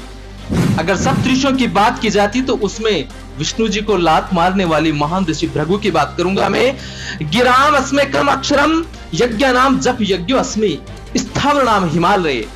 यज्ञों की बात की जाए तो मैं उसमें जप यज्ञ हूं, और अगर गिरियों की बात की जाए तो मैं उसमें हिमालय हूं। अर्थात संसार की समस्त शक्तियां, संसार की समस्त शक्तियों का मूल स्थूल अगर कोई है तो वो माधव श्री कृष्ण गोविंद मधुसूदन है। क्या कहेंगे आप? मैं एक बार आपको बीच में बोलना चाहूंगी कि आपने कहा कि श्री कृष्ण जी कर्म बंधन से मुक्त हैं। ये बिल्कुल रिपोर्टर ने बहुत सही चीज पकड़ी।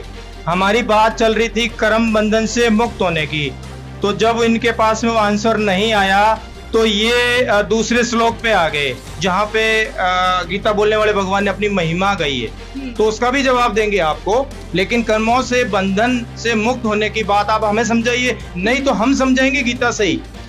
आप बताइए सर, क्योंकि हमारे पास ये सब प्रमाण नहीं है। हाँ, हम बताते हैं आपको कि गीता अध्याय 2 श्लोक 17 कि अविनाशी तु तत् विधि येन सर्वम इदम ततम विनाशम अव्यस्य अस्य न कश्चित कर्तुम अर्हति। गीता बोलने वाले भगवान कह रहे हैं कि नाश रहित तो तू उसको जान जिससे यह संपूर्ण जगत व्याप्त है। इस अविनाशी का विनाश करने में कोई समर्थ नहीं है। मेरा दर्शकों से निवेदन है कि इस बात पे आप ध्यान दें कि ये गीता अध्याय 2 श्लोक 17 क्या कह रहा है कि अविनाशी तो तू उसको जान जिसका विनाश करने में कोई समर्थ नहीं है, उसका विनाश करने में कोई समर्थ नहीं है। जबकि त्रिलोकीनाथ का तो विषाक्त तीर लगने से ही मौत हो गई है, मृत्यु हो गई है, विनाश हो गया एक तरह से, यहाँ ये देख कह सकते हैं। तो फिर इसके लिए क्या करें? इसके बाद में कर्मों से मुक्त कैसे होंगे? 2:17 में तो है कि अविनाशी उसको जान जिसका कोई विनाश करने में सक्षम नहीं है, उसका विनाश कोई नहीं कर सकता है। लेकिन कर्मों के बंधन से मुक्त कैसे होंगे, ये हमारी गीता जी क्या कह रही है? 4:32 श्लोक क्या कह रहा है? एवं बहुविधा यज्ञः विततः ब्रह्मणः मुखे कर्म जान विधि तान सर्वान एवं ज्ञात्वा विमोक्षे। वेद की वाणी विस्तार से कहे गए हैं। यहाँ पे ब्रह्मणे मुखे का अर्थ होता है सच्चिदानंद घन ब्रह्म की वाणी में कहे विस्तार से कहे गए हैं। उन सबको तू मन इंद्रिय और शरीर की क्रिया द्वारा संपन्न होने वाले जान। इस प्रकार तत्वों से जान करके, समझे बात?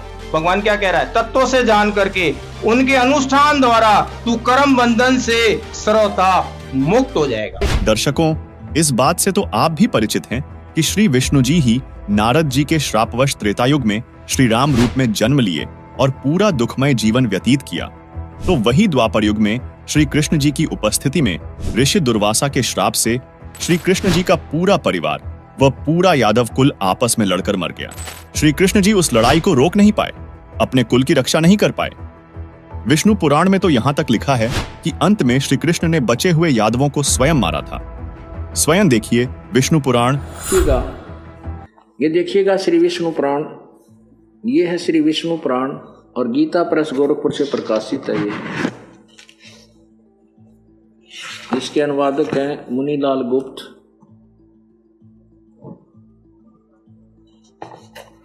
और यहाँ प्रकाशक एवं मुद्रक हैं गीता प्रेस गोरखपुर, गोविंद भवन कार्यालय कोलकाता का संस्थान। इसके 5म अंश अध्याय नंबर 37 के 413 पृष्ठ पे ये प्रथम अंश अध्याय नंबर 37 और पृष्ठ नंबर 13 पर श्री विष्णु पुराण।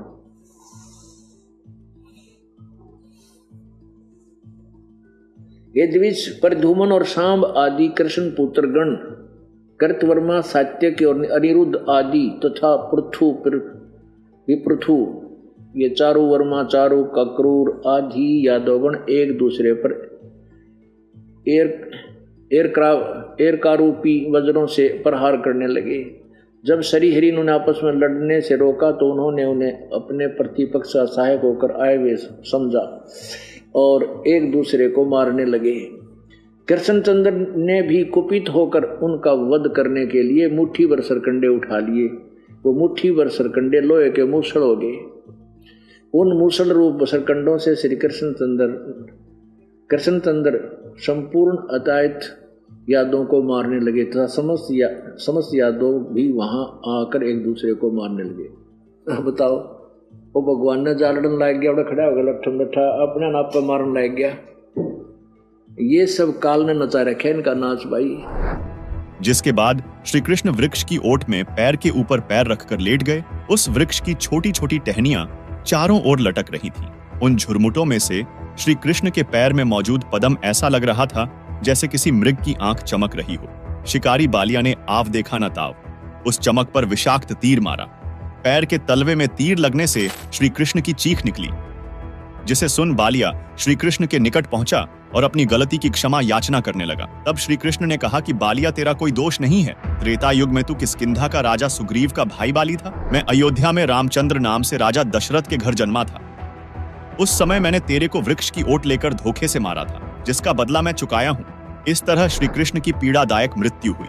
श्री कृष्ण अपनी रक्षा भी नहीं कर सके तथा ऋषि दुर्वासा के श्राप से भी बचाव नहीं कर सके। तो दर्शकों, इन्होंने ब्रह्मणे का जो वेद की वाणी अर्थ किया हुआ है उसको प्रमाणित किया है कि उसका जो सही अर्थ है वो सच्चिदानंद घन ब्रह्म है। तो क्या कहीं और से भी प्रमाणित किया जा सकता है इस बात को? क्योंकि एक जगह पे लिखा है वेद की वाणी, दूसरी जगह पे आपने बता दिया, तो हो सकता है कि वहां त्रुटि हुई हो। सच्चिदानंद घन ब्रह्म की वाणी जो लिखा है, सच्चिदानंद घन ब्रह्म लिखा है, उसमें कहीं त्रुटि हुई हो। क्या किसी और तरीके से आप प्रमाणित कर सकते हैं? कौन बताना चाहेंगे? जी मैडम, ये अध्याय 17 है गीता जी का। इसके 23वें मंत्र में भी परमात्मा का मंत्र बताया गया है, ओम तत्सत त्रिविधे निर्देशे, मतलब पूर्ण परमात्मा का नाम 3 विधि से जाप किया जाता है। उसमें भी एक ब्रह्मण्य शब्द आता है जिसमें सच्चिदानंद घन ब्रह्म किया गया है, वो सब एकदम सही अर्थ बताया गया है। इसी तरह से 4 के 32 में जो ब्रह्मण्य शब्द है उसमें वेद की वाणी किया वो गलत है, जबकि 17 के 23 में बताया गया है वो अर्थ एकदम सही है। इसको गीता से भी प्रूव किया जा सकता है।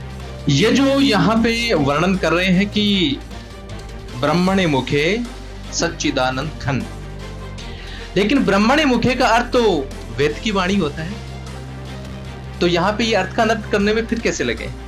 यही तो हम जानना चाह रहे हैं कि यही तो हम बताना चाह रहे हैं आपको, यही तो बताना चाह रहे हैं। आप देखें गीता अध्याय 4 के 32 में कहा है ब्रह्मणे मुखे, ब्रह्मा के मुख से। यहाँ पे आप खुद ही खंडन कर रहे हैं अब तो ब्रह्म के मुख से। अभी आप कह रहे हैं वेद की वाणी से, अभी कह रहे हैं ब्रह्मा के मुख से। वेद की वाणी से ये आपको खुद को पता नहीं है, आपने संस्कृत में तो ब्रह्मा सच्चिदानंद घन थोड़ी ना है।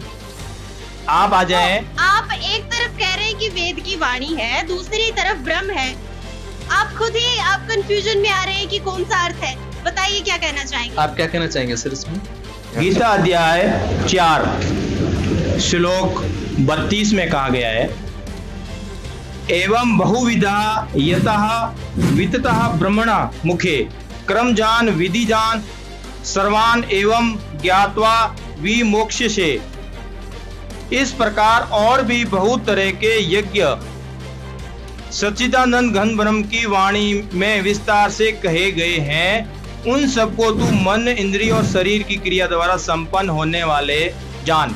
इस प्रकार तत्व से जानकर उनके अनुष्ठान द्वारा तू कर्म बंधन से सर्वथा मुक्त हो जाएगा। रोकना चाहेंगे, एक दर्शक के मन में कोई विचार है, क्या कहना? जी देखिए, अर्थों का अनर्थ कर रहे हैं। ब्रह्म की वाणी, ये सच्चिदानंद घन ब्रह्म कर रहे हैं, जबकि उसमें वेद की वाणी लिखे हो। क्या कहेंगे लक्ष्मण जी? वेद की वाणी है या सच्चिदानंद घन ब्रह्म है? बताते हैं, इसका भी बताते हैं आपको। गीता अध्याय 17 श्लोक 23 में कहा गया है, ओम तत्सत इति निर्देशः ब्रह्मणः त्रिविधः स्मृतः ब्रह्मणः तेन वेदः छ यज्ञः छ वेदः पुरा।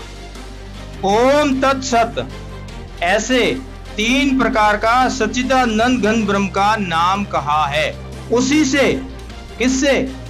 सच्चिदानंद घन ब्रह्म से, उसी से सृष्टि के आदि काल में यानी शुरू में ब्राह्मण, वेद और यज्ञ रचे गए थे। ब्राह्मण, वेद और यज्ञ रचे गए थे, यानी कि वेद भी उस सच्चिदानंद घन ब्रह्म से रचे गए थे। तो वहां वेद की वाणी कैसे आएगा? सच्चिदानंद घन ब्रह्म की वाणी से ही आएगा। और यहाँ पे 17 के 23 श्लोक में सही अर्थ किया हुआ है। अर्थ का अनर्थ हमने तो नहीं किया है, गीता में किया हुआ है। गीता में सही लिखा हुआ है 17 अध्याय के 23वें श्लोक में सच्चिदानंद घन ब्रह्म की वाणी में। क्या कहना चाहेंगे सर? इन्होंने प्रमाणित कर दिया कि सच्चिदानंद घन ब्रह्म है 17 अध्याय के 23वें श्लोक में। क्या कहेंगे सर? देखिए, गीता जी में तो यही लिखा हुआ है कि वेद की वाणी। अब 17 अध्याय का 23वां श्लोक, एक बार आपके हाथ में गीता है, एक बार बताओ 17 अध्याय का 23वां श्लोक में क्या लिखा हुआ है? जी देखिए, इसमें लिखा हुआ है, ओम तत्सत इति निर्देश ब्रह्मण त्रिविध स्मृतः ब्राह्मण तेन वेदात यज्ञात विहिता पूरा। इसमें ब्राह्मण का अर्थ लिखा हुआ है ब्राह्मण और वेद तथा यज्ञादि रचे गए, यानी कि इसमें लिखा हुआ है कि सच्चिदानंद घन ब्रह्म का नाम। हो गया सर क्लियर? सर हो गया क्लियर? क्या मानेंगे, वेद की वाणी मानेंगे या सच्चिदानंद घन ब्रह्म मानेंगे? देखिए हमने तो इसमें ऐसे मानना पड़ेगा कि इसमें, क्योंकि इसमें लिखा हुआ है। बिल्कुल सही कहा। जो सत्य स्पष्टवादी होता है वो सत्य स्वीकार करता है, और सत्य स्वीकार आपको हमको सबको करना पड़ेगा, क्योंकि गीता हमारे लिए सर्वधार्य सनातन धर्म का, हिंदू धर्म का ग्रंथ है। एक बात मैं पूछना चाहूंगी लक्ष्मण जी, तो फिर आखिर ये मतभेद क्यों हो रहा है? क्यों उस जगह पे अर्थ का अलग अर्थ किया है? इसका भी आगे के सवालों में जवाब दिया जाएगा। अब हमारी बात चल रही थी कर्मों के बंधन से मुक्त कैसे होंगे, तो फिर गीता के अध्याय 18 के श्लोक 62 में कहा है कि कैमरामैन को कहेंगे एक बार दिखाएं, गीता अध्याय 18 श्लोक 62, तम एवं शरणम गच्छ सर्वभावेन भारत तद प्रसादात प्राम शांतिम स्थानम प्राप्यसि शाश्वतम। आपको फिर याद दिला दूं, गीता अध्याय 8 श्लोक 15 में कहा था अशाश्वतम, और गीता अध्याय 18 के 62 में कहा शाश्वतम, शाश्वत स्थान को। हे भारत सर्व प्रकार से उस परमेश्वर की ही शरण में जा, उस परमेश्वर की शरण में जा। गीता बोलने वाला भगवान कह रहा है कि उस परमेश्वर की शरण में जा, यानी अन्य परमेश्वर की बात कर रहा है, शरण में जा। उस परमात्मा की कृपा से ही परम शांति को, सनातन परम धाम को प्राप्त होगा। शाश्वतम का मतलब होता है सनातन परम धाम को प्राप्त होगा, यानी उसके बाद में तेरी जन्म मृत्यु नहीं होगी, पूर्ण मोक्ष हो जाएगा। कर्मों के बंधन की हमारी बात चल रही थी, तो यहाँ पे गीता अध्याय 18 का 62 श्लोक कह रहा है। क्या कहेंगे?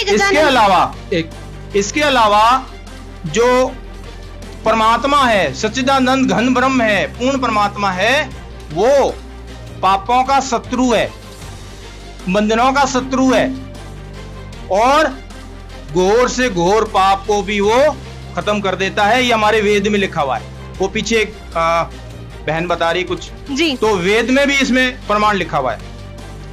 यजुर्वेद अध्याय 5 मंत्र 32 में लिखा है। इसका मतलब है कि कबीर ही अंगारी यसी, मतलब पापों का नाश करने वाला, बंभारी यसी, बंधनों से मुक्ति करने वाला, जो अविनाशी है, जो सर्वश्रेष्ठ है, ये हमारे यजुर्वेद अध्याय 5 मंत्र 32 में प्रमाणित है जी। तो दर्शकों, आपने अभी देखा यजुर्वेद का अध्याय 5 का मंत्र 32, जिसमें प्रमाणित है कि जो पूर्ण परमात्मा है वो पापों का नाश कर सकता है, वो कर्म बंधनों से मुक्ति दिला सकता है, और स्पष्ट लिखा हुआ भी है जी। बिल्कुल, यजुर्वेद अध्याय 5:32 जो कि अभी दिखाया है, कबीर अंगारी असी बंबारी असी सवर ज्योति रित धामासी। वो जो कबीर है वो बंधनों का शत्रु है, बंदी छोड़ है, वो बंधनों से छुड़ाने वाले को बंदी छोड़ कहते हैं, और कबीर अंगारी असी वो पापों का शत्रु है। ये यजुर्वेद अध्याय 5 का 32 कह रहा है, और यजुर्वेद अध्याय 8 श्लोक 13 कह रहा है कि घोर से घोर पाप भी पूर्ण परमात्मा खत्म कर देता है। एक मिनट, हाँ जी गजानन जी। मैं ये कहना चाहूंगा कि वही योग और योगवत की जो बात की थी कृष्ण जी ने, उसके बारे में मैं एक बार फिर से पूछना चाहूंगा कि उन्होंने ये कहा था कि अत एतत् अपि अशक्त ऐसी कर्तुम मत योगम आश्रित है। मेरे योग पे जो आश्रित हैं, अगर वो योग नहीं कर पा रहे हैं और अपनी मन बुद्धि को भी नियंत्रित कर पा रहे हैं, तो मुझे पा सकते हैं। तो यहां आप क्या कहेंगे सर? देखिए सर, ऐसा है कि योगी वो हो सकता है जो मन इंद्रियों को वश में कर ले, ये अति असंभव है, और मन वश में हुए बगैर मुक्ति नहीं हो सकती है। मैं आपसे सवाल करता हूं कि क्या मन ब्रह्मा जी का वश में हुआ? वो अपनी ही पुत्री पे आसक्त हो गए। क्या मन शिव जी का वश में हुआ। जब विष्णु भगवान ने मोहिनी रूप धारण किया, उसके पीछे भागे और उनका वीर्यपात हो गया। तो ये देव भी मन वश में काबू नहीं कर पाए, तो क्या अर्जुन मन को काबू में कर सकता है? नहीं। और ये मन काबू में होगा तत्व ज्ञान से। तत्वदर्शी संत मिलेंगे, पूर्ण परमात्मा की भक्ति करेंगे, तब ये मन भी वश में होगा, काबू में होगा और हम मुक्त हो पाएंगे। लेकिन मैं एक बात पूछना चाहूंगा कि आप गीता से प्रमाण दे रहे हैं, लेकिन गीता जी में एक जगह ये लिखा है कि तत्वदर्शी संत की आवश्यकता नहीं है, जिसका मैं आपको प्रमाण देता हूं कि ज्ञानम ते अहम स विज्ञानम। अध्याय और श्लोक बताएं सर। अध्याय 7 का श्लोक नंबर 2 जी, कि ज्ञानम ते अहम स विज्ञानम इदम वक्ष्यामि अशेषतः यत् ज्ञात्वा न इह भूय अन्यत् ज्ञातवम अविशेष्यते। कि अर्जुन तुझे अब कहीं भी जाने की आवश्यकता नहीं, तुझे जो भी ज्ञान था वो मैं दे चुका हूं। जी सर, आप क्या कहना चाहेंगे? मैडम, अभी श्रीमान जी ने जो अध्याय 7 का मंत्र 2 देके जो उदाहरण दिया है कि उसमें भगवान श्री कृष्ण अर्जुन को कह रहे हैं कि मैंने तुम्हें संपूर्ण तत्व ज्ञान बता दिया है और इस ज्ञान को जानने के बाद अब तेरे को और कुछ जानने के लिए शेष नहीं है। लेकिन ऐसी बात नहीं है। आज इस संपूर्ण डिबेट में यही बात हो रही थी और बार बार चौथे अध्याय के 32वें मंत्र का भी उदाहरण दिया जा रहा था कि वास्तव में भक्ति योगी जो सारे कर्म हैं, भक्ति में कौन से कर्म करने चाहिए न करने चाहिए, वो तो सच्चिदानंद घन ब्रह्म खुद अपने मुखमंडल से बताता है।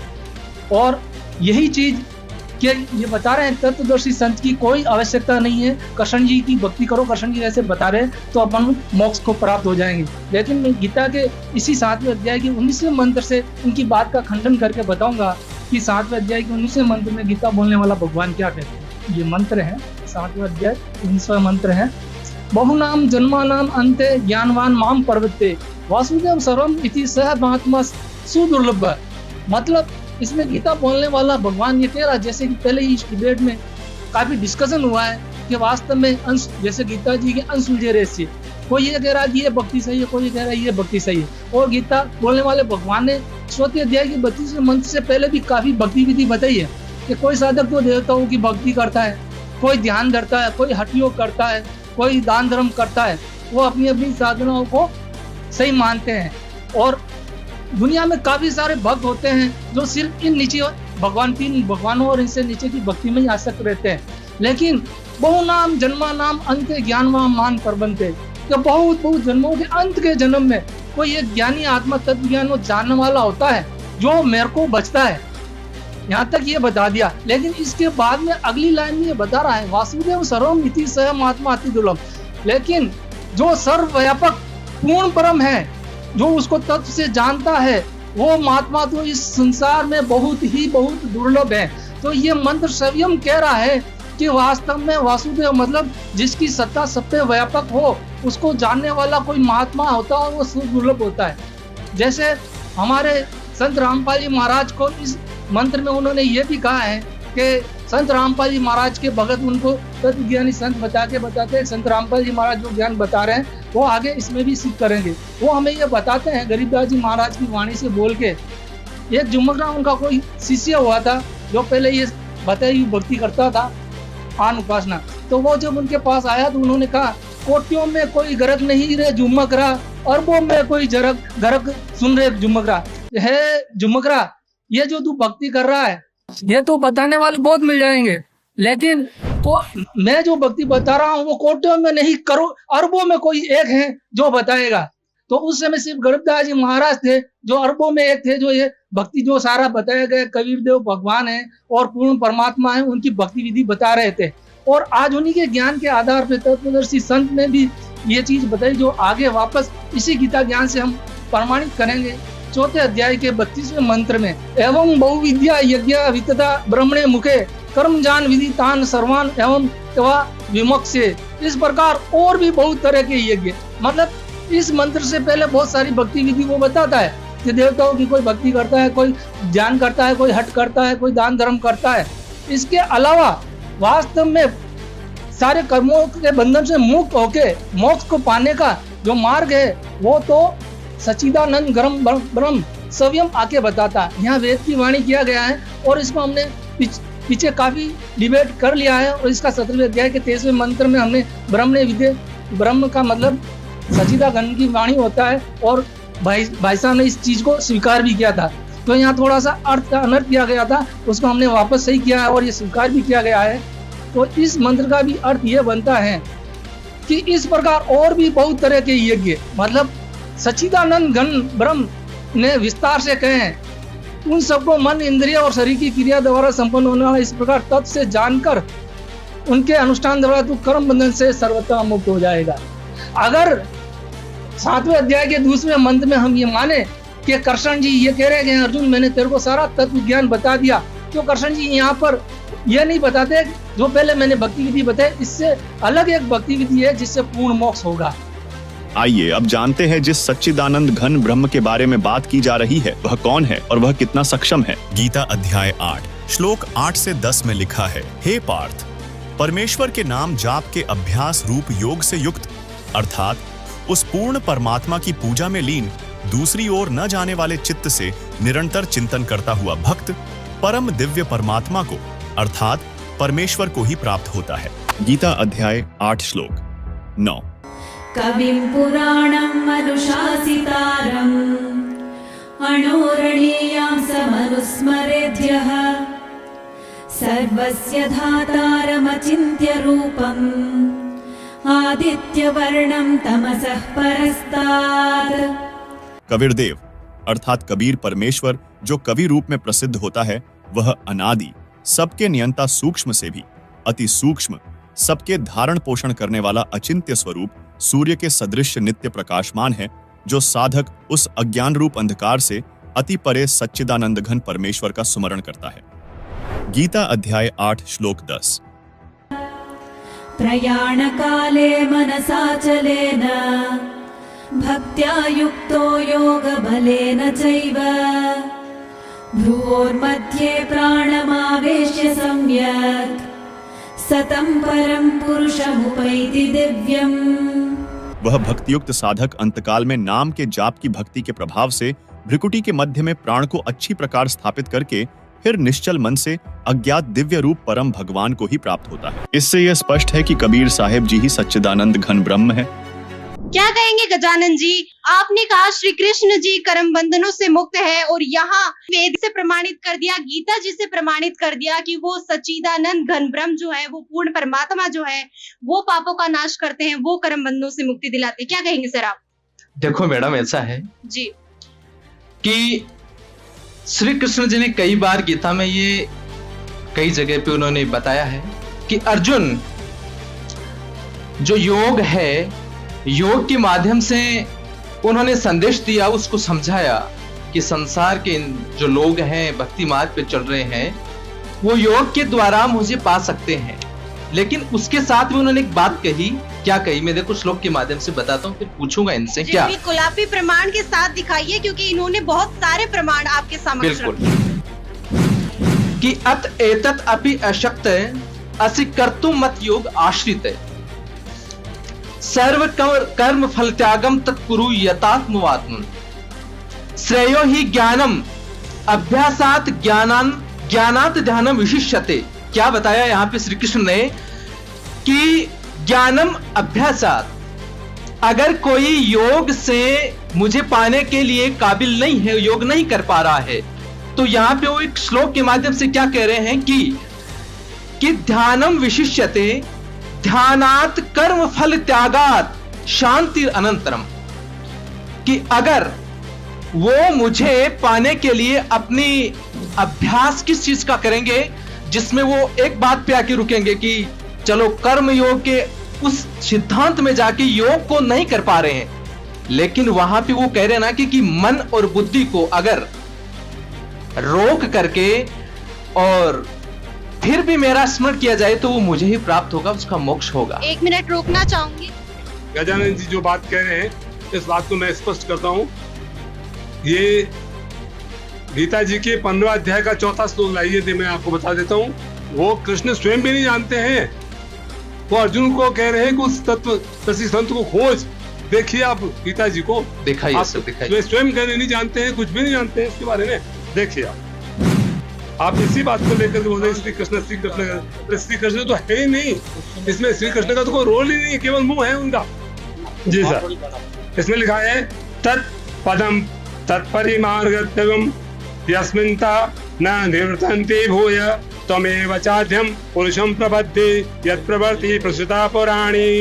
याद देखिए इसका अर्थ कि तत्पदम, जब इसका अन्वय किया जाता है तो इस प्रकार से समझिए आप कि तत्पदम तत्परिमार्गत्वम यस्मिन् गता न निवर्तन्ति भूय तम एव च आद्यम पुरुषम प्रपद्ये यत् प्रवर्ति प्रसुता पुराणी। देखिए सर, उसके पश्चात अर्जुन को कह रहे हैं श्री कृष्ण, उसके पश्चात उस परम पद परमेश्वर की भली भांति खोज करनी चाहिए जिसमें गए हुए पुरुष, यानी स्वयं नहीं कहते, उसकी खोज करो जहाँ गए हुए पुरुष फिर लौट करके संसार में नहीं आते हैं, और जिस परमेश्वर ने इस पुरातन संसार वृक्ष की प्रवृत्ति जो हुई है उसे आदि पुरुष नारायण के शरण में मैं हूँ, यानी वो आदि पुरुष जो है उनकी शरण में मैं हूँ। कृष्ण स्वयं भी नहीं कह रहे हैं कि मैं सब कुछ हूँ, वो भी आगे जाने के लिए कह रहे हैं, उसकी खोज करने के लिए कह रहे हैं। जी सर, आप क्या कहना चाह रहे हैं? हम गीता जी में तो ये बताया कि कर्म करते रहो, फल की आस मत करो, और जो भी आपका कर्म है उसके हिसाब से आपको फल मिलेगा। तो हमारा ये पापदान तो चलता रहेगा, ये काटने वाला कौन है? बहुत अच्छा सवाल है इनका कि हमारे कर्म बंधन तो चलते रहेंगे, पाप कर्म पुण्य कर्म ऐसे तो चलते रहेंगे, तो वो पाप कर्म काटने वाला कौन है? जी आप बताना चाहेंगे। वो पाप कर्म काटने वाला गीता जी के 15 अध्याय का 17 श्लोक में कहा है कि उत्तम पुरुषत्व अन्य परमात्मा इति उदारत यत्र लोकम्य। वह जो उत्तम पुरुष है वही सारे पापों को नाश करने वाला है, और इसके अलावा कोई नहीं है जो उस पापों को नाश करे। जैसे कहा है उत्तम पुरुष तो वह अन्य ही है जो तीनों लोकों में प्रवेश करके सबका धारण पोषण करता है, अविनाशी परमेश्वर परमात्मा, उसे ही कहा गया है, वही सबके पापों को नाश करने वाला है। जी सर, आप क्या कहना चाहते हैं? जी देखिए, काफी देर यहाँ पे डिबेट चल रही है, काफी देर से हम इसमें बहुत सारे प्रमाण भी देखे और इन्होंने बहुत कुछ बताया, लेकिन हम भी गीता से सिद्ध करना चाहेंगे कि गीता अध्याय 15 के श्लोक नंबर 18 में एक प्रमाण है कि ये जो गीता ज्ञान दाता है वो खुद कह रहा है कि मैं ही पुरुषोत्तम हूँ। देखिए इसमें लिखा है कि यस्मात् अहम चरम अतितः च अक्षरात् अपि उत्तमः अतः लोके च वेदे पुरुषोत्तम प्रथितः अस्मि। यानी कि क्योंकि मैं नाशवान शरीर में श्रेष्ठ हूँ और अविनाशी जीवात्मा में भी उत्तम हूँ, इसलिए लोक में और वेद में पुरुषोत्तम नाम से मैं प्रसिद्ध हूँ। इसके बारे में आप क्या कहना चाहोगे? जी, क्या कोई कुछ कहना चाहेगा इसके बारे में? जी सर। अभी आपने गीता जी के अध्याय 15 के श्लोक 18 का रेफरेंस दिया है कि गीता ज्ञानदाता भगवान ही पुरुषोत्तम है, वही अविनाशी है, वही परम पिता है, उससे बड़ा कोई भगवान नहीं है। तो मैं आपको कुछ श्लोक के माध्यम से बताना चाहूँगा कि गीता ज्ञानदाता वास्तव में क्या कह रहा है और अपनी स्थिति गीता जी में क्या बता रहा है। गीता जी अध्याय 7 श्लोक 16 से 18 में गीता ज्ञानदाता कह रहा है कि चतुर्विधा भजन्ते माम जना सुकृतनो अर्जुन आर्थ जिज्ञासु अर्थार्थी ज्ञानी च वर्तते। तो ते और 17 में कहा कि तेषाम ज्ञानी युक्तम एक भक्ति विशेषतः प्रिय ही ज्ञानी अर्थतम अहम सच मम प्रियम। अब आते हैं श्लोक 7 के 18 पे। अब ये गीता ज्ञानदाता कहता है कि उदारा सर्व एव एत ज्ञानी तु आत्म में मतम और आस्थित ही सही युक्तात्मा माम एव अनुत्तमाम गतिम।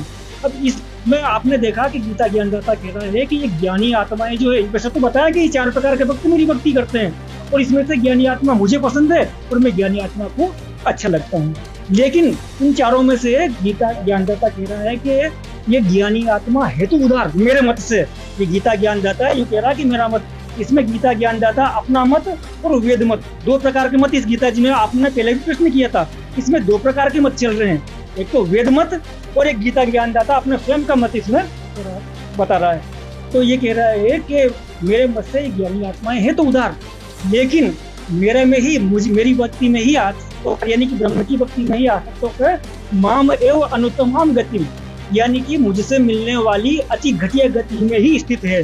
अब अनुत्तमाम का अर्थ यहाँ पे अति उत्तम कर रखा है, अगर आप बेन जी, मैं आपको पूछना चाहूंगा कि आप यहाँ से जो दर्शक जो श्रोतागण सुन रहे हैं, इनसे आप किसी से भी पूछ लीजिए कि अनुत्तम किसे कहते हैं और उत्तम किसे कहते हैं। अनुत्तम घटिया और उत्तम श्रेष्ठ। इसके अलावा मैं आपको और भी बताना चाहूंगा, अध्याय 8 का श्लोक 16 है, जिसमें गीता ज्ञानदाता ब्रह्म स्वयं कह रहा है कि आ ब्रह्म भुवन लोकात् पुनरावर्तिन अर्जुन माम उपेति तु कौन्तेय पुनर्जन्म न विद्यते, कि ब्रह्म लोक तक के सभी लोग अर्जुन पुनरावृत्ति में है। पुनरावृत्ति का अर्थ आप जानते हैं, यानी कि जहाँ से जाकर वापस आना पड़ता है, यानी कि जन्म मृत्यु ब्रह्म के साधक की बनी रहेगी। अब मुझे प्राप्त प्राणी का तो अर्जुन पुनर्जन्म होता है, तो कि जो ये ब्रह्म के साधक ये नहीं जानता कि ब्रह्म की भक्ति से जन्म मृत्यु का रोग नहीं मिट सकता, वो मुझे प्राप्त होके भी अर्जुन पुनर्जन्म में है। इसलिए गीता ज्ञानदाता अर्जुन गीता से अर्जुन से कह रहा है, अध्याय 15 के श्लोक 17 में बिल्कुल स्पष्ट कह देता है कि उत्तम पुरुष तु अन्य परमात्मा इति उदाहरतः यह लोक त्रयम् आविश्य विभर्ति अव्यय ईश्वर है।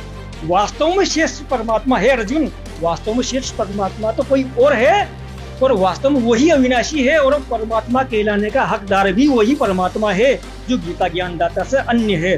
गीता ज्ञानदाता अध्याय 18 के श्लोक 62 में कहता है कि तमेव शरणं गच्छ सर्वभावेन भारत तत्प्रसाद परम शांति और स्थान प्राप्तसि शाश्वतम, कि हे अर्जुन तू सर्वभाव से उस एक परमात्मा की शरण में जा। गीता ज्ञानदाता ने अपने को रिजेक्ट कर दिया इस जगह पे, स्पष्ट कह दिया कि तू सर्वभाव से, सर्वभाव का मतलब है तुझे और आन उपासनाएं नहीं करनी है, तू सर्वभाव से उस परमेश्वर की शरण में जा, उसकी कृपा से ही तुझे परम शांति और शाश्वत स्थान की प्राप्त होगी, यानी कि सतलोक की आपको प्राप्ति होगी। फिर कहा एक बार और दोबारा कहा है कि सर्वधर्मान परित्यज्य माम एकम शरणं व्रज अहम तावसर पापयोगी मोक्षयामि मा शुच, कि हे अर्जुन तू सभी अभी तक जो तूने मेरे जो जितनी भी धर्म साधनाएं की है, ब्रह्म की भक्ति की है, वो तू मुझ में त्याग दे और तू एक उस परमात्मा की शरण में जा, मैं तुझे सब पापों से मुक्त कर दूं। तो बिल्कुल स्पष्ट हो गया है कि ब्रह्म ने तो अपनी बिल्कुल अपना स्थिति बताई दी है कि अपने से कोई अन्य परमात्मा है, तो बिल्कुल इसमें स्थिति क्लियर होगी कि वास्तव में पुरुषोत्तम तो कोई अन्य ही है। गीता अध्याय 15 के श्लोक 17 से बिल्कुल स्पष्ट हो चुका है कि उत्तम पुरुष तो अन्य है। अब अगर आप देखा जाए तो अब इसमें अपन देखते हैं कि आपको कैसे मालूम पड़ेगा कि वास्तव में पूर्ण परमात्मा की प्राप्ति कैसी होगी। तो इसने अध्याय 4 के श्लोक 34 में कहा कि तत्विधि प्रणिपातेन प्रश्न से हो या उपदेशन्ति ते ज्ञानम ज्ञानेन तत्वदर्शिना, कि उस ज्ञान को तू तो वास्तव में पूर्ण परमात्मा कैसे प्राप्त होगा, उस ज्ञान को तू समझने के लिए तो शरण में जा, उनको तो दंडवत प्रणाम कर और नम्रता पूर्वक कपट छोड़कर उससे सरलता पूर्वक प्रश्न करने से वो तत्व ज्ञानी महात्मा आपको उस तत्व ज्ञान का उपदेश करेंगे। यानी कि गीता के 4 के 34 में कहा तत्वदर्शी संत की शरण में जाओ। तत्वदर्शी संत की पहचान भी गीता के अध्याय 15 श्लोक 1 से 4 में बताई हुई है कि अर्जुन उल्टे लटके हुए अविनाशी पीपल के वृक्ष को जो पुरुष जड़ सहित तत्व से जानता है वो ज्ञानी महात्मा है। तो वो तत्वदर्शी संत वर्तमान में संत रामपाल जी महाराज है, और संत रामपाल जी महाराज की कृपा हुई है हम पर कि आज गीता जी के अनसुलझे रहस्यों का खुलासा सनातनी भाई कर रहे हैं, जिन्होंने संत रामपाल जी महाराज जी के सत्संग सुने। आइए अब जानते हैं कि तत्वदर्शी संत की क्या पहचान है। यहाँ कहने का अर्थ यह है कि गीता अध्याय 4 श्लोक 34 में कहा है कि उस तत्वज्ञान यानी पूर्ण परमात्मा के वास्तविक ज्ञान व समाधान को जानने वाले संतों से उस ज्ञान को समझ, उनको भलीभांति दंडवत प्रणाम करने से, उनकी सेवा करने से और कपट छोड़कर सरलता पूर्वक प्रश्न करने से वे पूर्ण ब्रह्म को तत्व से जानने वाले अर्थात तत्वदर्शी ज्ञानी महात्मा तुझे उस तत्वज्ञान का उपदेश करेंगे। इससे स्पष्ट है कि गीता जी में वह तत्वज्ञान नहीं है, अन्यथा गीता ज्ञानदाता तत्वदर्शी संत की शरण में जाने को नहीं कहता। 8वें अध्याय के 1 में अर्जुन ने प्रश्न किया कि आपने जो 7वें अध्याय के 29वें श्लोक में जिस तत्ब्रह्म की जानकारी दी है वो तत्ब्रह्म कौन है कि जिसको जानकर प्राणी केवल जरा और मरण से यानी बुढ़ापे के दुख और मृत्यु से छूटने का ही प्रयत्न करते हैं। तो वो किम तत्ब्रह्म जिसको जानने के बाद प्राणी यहाँ की किसी वस्तु की इच्छा नहीं करता। गीता ज्ञानदाता ने 8वें अध्याय के 3 श्लोक में कहा कि वो परम अक्षर ब्रह्म है, वो तो परम अक्षर ब्रह्म है, यानी गीता ज्ञानदाता से अन्य वो सुप्रीम पावर है। तो श्रीमद् भगवद गीता अध्याय नंबर 15 के श्लोक 1 से लेकर 4 में, 16 और 17 में स्पष्ट किया हुआ है। इन पूरे ब्रह्मांड की एक स्थिति बताई है कि उल्टा लटका हुआ संसार रूपी वृक्ष है, ऊपर को जो जड़ है वो तो पूर्ण परमात्मा है, सबका धारण पोषण करने वाला, वो परम अक्षर ब्रह्म है। और जमीन से जो बाहर दिखाई देता है वो तना, वो जड़ तो प्रोक्ष है, गुप्त है, हिडन है, छुपी हुई है, और बाहर जो दिखाई देता है वो वृक्ष कहलाता है। तो परमात्मा ने खुद आकर अपनी वाणी में बोला है, अक्षर पुरुष एक पेड़ है और सरपुरुष यानी ज्योति निरंजन वाकी डार और तीनों देवा शाखा हैं, ये पात रूप संसार।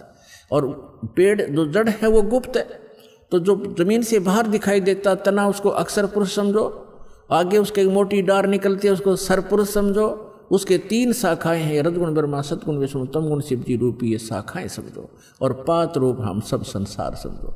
तो वृक्ष का पालन कहाँ से होता है? मूल से, जड़ से। तो श्रीमद् भगवद गीता अध्याय नंबर 1 से लेकर 4 और 16 और 17 मंत्र में ये स्पष्ट किया गया है कि तत्वदर्शी संत की पहचान भी बताई है कि तत्वदर्शी संत वो होगा जो इस उल्टे लटके हुए संसार रूपी वृक्ष के सभी विभागों को भिन्न भिन्न बता देगा। ये पहले तो परमात्मा आए थे, तत्वदर्शी संत की भूमिका भी वही करके जाते हैं, इसलिए वो एक प्रसिद्ध कवि भी कहलाते हैं, लोकोक्तियों के माध्यम से, कविताओं के माध्यम से ज्ञान सुनाते हैं। तो उन्होंने 600 वर्ष पहले बताया था अक्षर पुरुष एक पेड़ है और सरपुरुष वाकी डार और तीनों देवा शाखा हैं, ये पात रूप संसार। अब वो जड़ कौन बताओगा? जड़ तो उन्होंने गुप्त छोड़ दी, इस दास को भेजा कि वो जड़ कौन है? वो कबीर साहब है, वो परम अक्षर ब्रह्म है, वो मूल। तो 15वें अध्याय के गीता जी के 1 से 4 का अर्थ है कि हे गीता ज्ञानदाता कहता है कि अर्जुन, तत्वदर्शी संत की यह पहचान होगी कि उस संसार रूपी वृक्ष के सभी पार्ट्स को, सभी विभागों को, तना, डार, पत्ते, जड़ कौन है, तो जो बताता है सवेदवित वो तत्वदर्शी संत है। उसके पश्चात तत्वदर्शी संत की प्राप्ति के पश्चात परमेश्वर के उस परम पद की खोज करनी चाहिए जहां जाने के बाद साधक लौटकर कभी संसार में नहीं आते। और जिस परमेश्वर ने सारे ब्रह्मांडों की रचना की और केवल उसकी भक्ति करना, मेरी भी नहीं करना, यदि पूर्ण मोक्ष चाहता है, जहां जाने के बाद फिर लौट कर नहीं आते वहां जाना चाहता है। और फिर 15वें अध्याय के 16 और 17 में बताया है कि 3 पुरुष हैं, सरपुरुष और अक्षर पुरुष। सरपुरुष तो ये ज्योति निरंजन काल है, अक्षर पुरुष उसका तना समझो जो 7 संग ब्रह्मांड का स्वामी है, और सरपुरुष केवल 21 ब्रह्मांड का स्वामी है, और उसके 3 शाखा हैं जो वृक्ष के, वो रजगुण ब्रह्मा सतगुण विष्णु तमगुण शिव जी रूपी समझो। और फिर बताया है 15वें अध्याय के 17वें श्लोक में कि उत्तम पुरुष है तू अन्य परमात्मा इति उदाहरते। उत्तम पुरुष तो कोई और है, जिसको भगवान कहते हैं, परमात्मा कहते हैं, वही तीनों लोकों में प्रवेश करके सबका धारण पोषण करता है। अवय ईश्वर है, वो अविनाशी परमेश्वर है, सबका धारण पोषण वही करता है। जैसे मूल से, जड़ से पूरे पेड़ की, वृक्ष की पोषण होता है, परवरिश होती है। तो यहाँ ये स्पष्ट किया है। और कई आपको भ्रमित कर देंगे कि गीता अध्याय नंबर 15 के श्लोक नंबर 18 में गीता ज्ञानदाता कहता है कि मैं लोक वेद में पुरुषोत्तम प्रसिद्ध हूँ। तो पुण्यात्माओं, वहाँ ये क्या कहता है कि मेरे अंतर्गत जितने भी प्राणी हैं 21 ब्रह्मांड में, इनसे मैं श्रेष्ठ हूँ, इनसे मजबूत हूँ, इनसे बलवान हूँ, ताकतवर हूँ, बुद्धिमान हूँ। इसलिए लोक वेद में इस दंत कथा के आधार से मैं पुरुषोत्तम प्रसिद्ध हूँ। आई एम नॉट पुरुषोत्तम, क्योंकि उसने तो 15वें अध्याय के 17वें श्लोक में स्पष्ट कर दिया कि पुरुषोत्तम तो कोई और है, उत्तम पुरुष है तो अन्य परमात्मा इति उदाहरते। तो कहने का भाव ये है पुण्यात्माओं, एक तो 2 परमात्मा से दोगे। गीता अध्याय नंबर 18 के श्लोक नंबर 62 में और 66 में गीता ज्ञानदाता स्वयं कहता है कि अर्जुन, तू सर्वभाव से उस परमेश्वर की शरण में जा, उस परमेश्वर की कृपा से ही तू परम शांति को और सनातन परम धाम को प्राप्त होगा। यानी परम शांति चाहिए और शाश्वत स्थान जहाँ जाने के बाद फिर लौटकर कभी संसार में नहीं आते, वो चाहिए। तो उस परमेश्वर की शरण में जा, यानी गीता ज्ञानदाता से अन्य है। और फिर उसके विषय में बताया कि 4 अध्याय के 32 और 34 मंत्र में स्पष्ट किया है कि वो परमात्मा अपने मुख कमल से आके एक ज्ञान देता है, वो तत्व ज्ञान है। उसके मुख कमल से बोली गई वाणी में, सच्चिदानंद घन ब्रह्म की वाणी में वो यज्ञों की जानकारी यानी धार्मिक अनुष्ठानों की जानकारी विस्तार से कही गई है। वो तत्व ज्ञान है। उस तत्व ज्ञान को तो तत्वदर्शी संतों से पूछ, मैं नहीं जानता। यदि जानता होता गीता ज्ञानदाता तो एक अध्याय और बना देता। इसलिए उसने कह दिया है कि तत्वदर्शी संतों से पूछो। फिर बताया है कि तत्वदर्शी संत की प्राप्ति के उपरांत 15वें अध्याय के 4थे श्लोक में परमेश्वर के उस परम पद की खोज करनी चाहिए जहां जाने के बाद साधक फिर लौटकर संसार में कभी नहीं आते। 17वें अध्याय के 23वें श्लोक में उस परमेश्वर को पाने की, शाश्वत स्थान को पाने की, उस परम धाम को पाने की विधि बताई है। ओम तत्सत इति निर्देश ब्रह्मण त्रिविध समर्थ है। उस सच्चिदानंद घन ब्रह्म के पाने का इस 3 मंत्र के जाप का निर्देश है, फाइनल फैसला है, नथी कर। तो ये गीता ज्ञानदाता ने अपना नाम तो ओम स्पष्ट कर ही दिया। तत् और सत ये सांकेतिक हैं, ये तत्वदर्शी संत के लिए छोड़ दिए। तो वो तत्वदर्शी संत ये रामपाल दास सतलोक आश्रम बरवाला जिला हिसार में है। इसके पास वो कंप्लीट कोर्स है। जैसा कि हमने पहले समझा था, सच्चिदानंद घन ब्रह्म ही कबीर साहिब जी हैं, जो पूर्ण ब्रह्म है। अब आइए वेदों में उनके परमात्मा होने के प्रमाणों को देखते हैं। वेदों में स्पष्ट रूप से उल्लेख है कि परमात्मा सर्वशक्तिमान, अमर और सृष्टि के मूल कारण है। कबीर साहिब जी के दिव्य गुण और उनके उपदेश वेदों की शिक्षाओं से पूर्णतः मेल खाते हैं। इससे सिद्ध होता है कि वे ही वेदों में वर्णित सच्चे परमात्मा हैं। हम आपको बता दें, कबीर जी अलग से कहीं से नहीं आए, बल्कि जब राम, कृष्ण, ब्रह्मा, विष्णु, शिव, दुर्गा, ब्रह्म पर ब्रह्म की उत्पत्ति भी नहीं हुई थी, उस समय भी कबीर परमेश्वर विद्यमान थे, जिनका प्रमाण वेदों तथा गीता में भी मिलता है। अब ये कबीर परमात्मा क्यों है, देखिए वेदों में। पवित्र यजुर्वेद अध्याय 29 मंत्र 25 में लिखा है, आज अर्थात वर्तमान में शरीर रूप महल में दुराचार पूर्वक झूठी पूजा में लीन मननशील व्यक्तियों को लगाई हुई आग अर्थात शास्त्र विधि रहित वर्तमान पूजा जो हानिकारक होती है, अग्नि जलाकर भस्म कर देती है। ऐसे साधक का जीवन शास्त्र विरुद्ध साधना नष्ट कर देती है। उसके स्थान पर देवताओं के देवता पूर्ण परमात्मा सतपुरुष की वास्तविक पूजा है। दयालु जीव का वास्तविक साथी पूर्ण परमात्मा के स्वस्थ ज्ञान अर्थात यथार्थ भक्ति को संदेश वाहक रूप में लेकर आने वाला तथा बोध कराने वाला आप कबीर है। वही संख्या नंबर 822 सामवेद उतार्चिक अध्याय 3 खंड नंबर 5 श्लोक नंबर 8 में लिखा है, सनातन अर्थात अविनाशी कबीर परमेश्वर मानव रूप धारण करके अर्थात गुरु रूप में प्रकट होकर हृदय से चाहने वाले, श्रद्धा से भक्ति करने वाले भक्तात्मा को 3 मंत्र अर्थात नाम उपदेश देकर पवित्र करके जन्म व मृत्यु से रहित करता है तथा उसके प्राण अर्थात जीवन श्वासों को जो संस्कारवश गिनती के डाले हुए होते हैं को अपने भंडार से मित्रता के आधार से पूर्ण रूप से बढ़ाता है, जिस कारण से परमेश्वर के वास्तविक आनंद को अपने आशीर्वाद प्रसाद से प्राप्त करवाता है। अभी आपने यजुर्वेद और सामवेद में कबीर परमेश्वर का प्रमाण देखा था। आप देखिए ऋग्वेद मंडल 9 सूक्त 96 मंत्र 17 जिसमें लिखा है, शिशुम जज्ञानम हरेयतम मृजंति शुंभंति वहिन मरुतः गणेन कविर गीर्भि काव्यना कविर संत सोमः पवित्राम अत्यति रेभन। अनुवाद, पूर्ण परमात्मा मनुष्य के विलक्षण बच्चे के रूप में जानबूझकर प्रकट होता है तथा अपने तत्वज्ञान को उस समय निर्मलता के साथ उच्चारण करता है। प्रभु प्राप्ति की लगी विरह अग्नि वाले भक्त समूह के लिए कविताओं द्वारा कवित्व से अत्यधिक निर्मलता के साथ कविर वाणी अर्थात कबीर वाणी द्वारा ऊंचे स्वर से संबोधन करके बोलता हुआ वर्णन करता वह अमर पुरुष अर्थात सतपुरुष ही संत अर्थात ऋषि रूप में स्वयं कबीरदेव ही होता है। परंतु उस परमात्मा को न पहचान कर कवि कहने लग जाते हैं, परंतु वह पूर्ण परमात्मा ही होता है। उसका वास्तविक नाम कबीरदेव है।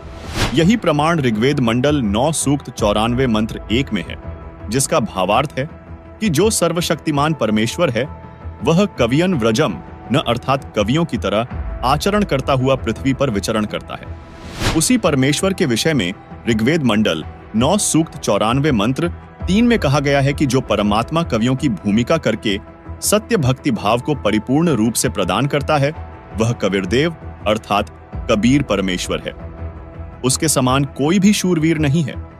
सर्व ब्रह्मांडों के प्रभुओं में उसकी शक्ति अर्थात समर्थता का यश है। वही आगे ऋग्वेद मंडल 9 सूक्त 96 मंत्र 18 में कहा है, ऋषिमणा या ऋषिकृत स्वर्षाः सहस्त्राणि था पदवीह कविनाम तृतीयम धाम महिषः सिषा संत सोमः विराजमानु राजतिष्ठो। अनुवाद: वेद बोलने वाला ब्रह्म कह रहा है कि जो पूर्ण परमात्मा विलक्षण बच्चे के रूप में आकर प्रसिद्ध कवियों की उपाधि प्राप्त करके अर्थात एक संत या ऋषि की भूमिका करता है, उस संत रूप में प्रकट हुए प्रभु द्वारा रची हजारों वाणी संत स्वभाव वाले व्यक्तियों अर्थात भक्तों के लिए स्वर्ग तुल्य आनंददायक होती है। वह अमर पुरुष अर्थात सतपुरुष तीसरे मुक्तिलोक अर्थात सतलोक की सुदृढ़ पृथ्वी को स्थापित करने के पश्चात मानव सदृश संत रूप में गुबंद अर्थात गुंबज में उच्च टिल्ले जैसे सिंहासन पर उज्जवल स्थूल आकार में अर्थात मानव सदृश तेजोमय शरीर में विराजमान है, यानी वहां राजा के समान बैठा है। एक और सवाल हमारे सामने आ रहा है जी, क्या कहना चाहेंगे सर आप? जैसे कि गीता जी में आपने अभी ये सिद्ध किया है कि श्री कृष्ण जी नाशवान है, हम आपसे ये जानना चाहेंगे कि श्री कृष्ण जी से भी ऊपरी शक्ति वाला प्रभु कौन है? जी, कौन जवाब देना चाहेगा कि कौन है वो पूर्ण परमात्मा कृष्ण जी से जो ऊपर है? जी, इस विषय में जानने के लिए सबसे पहले हमें जानना पड़ेगा कि गीता का ज्ञानदाता कौन। इसका प्रमाण गीता अध्याय 8 श्लोक 13 में है। ओम इति एकाक्षरम ब्रह्म धारण मामनुषम यह प्रयाति तदंदेहम सयाति परमाम गति। मुझ ब्रह्म का स्मरण करने का सिर्फ एक ओम मंत्र है।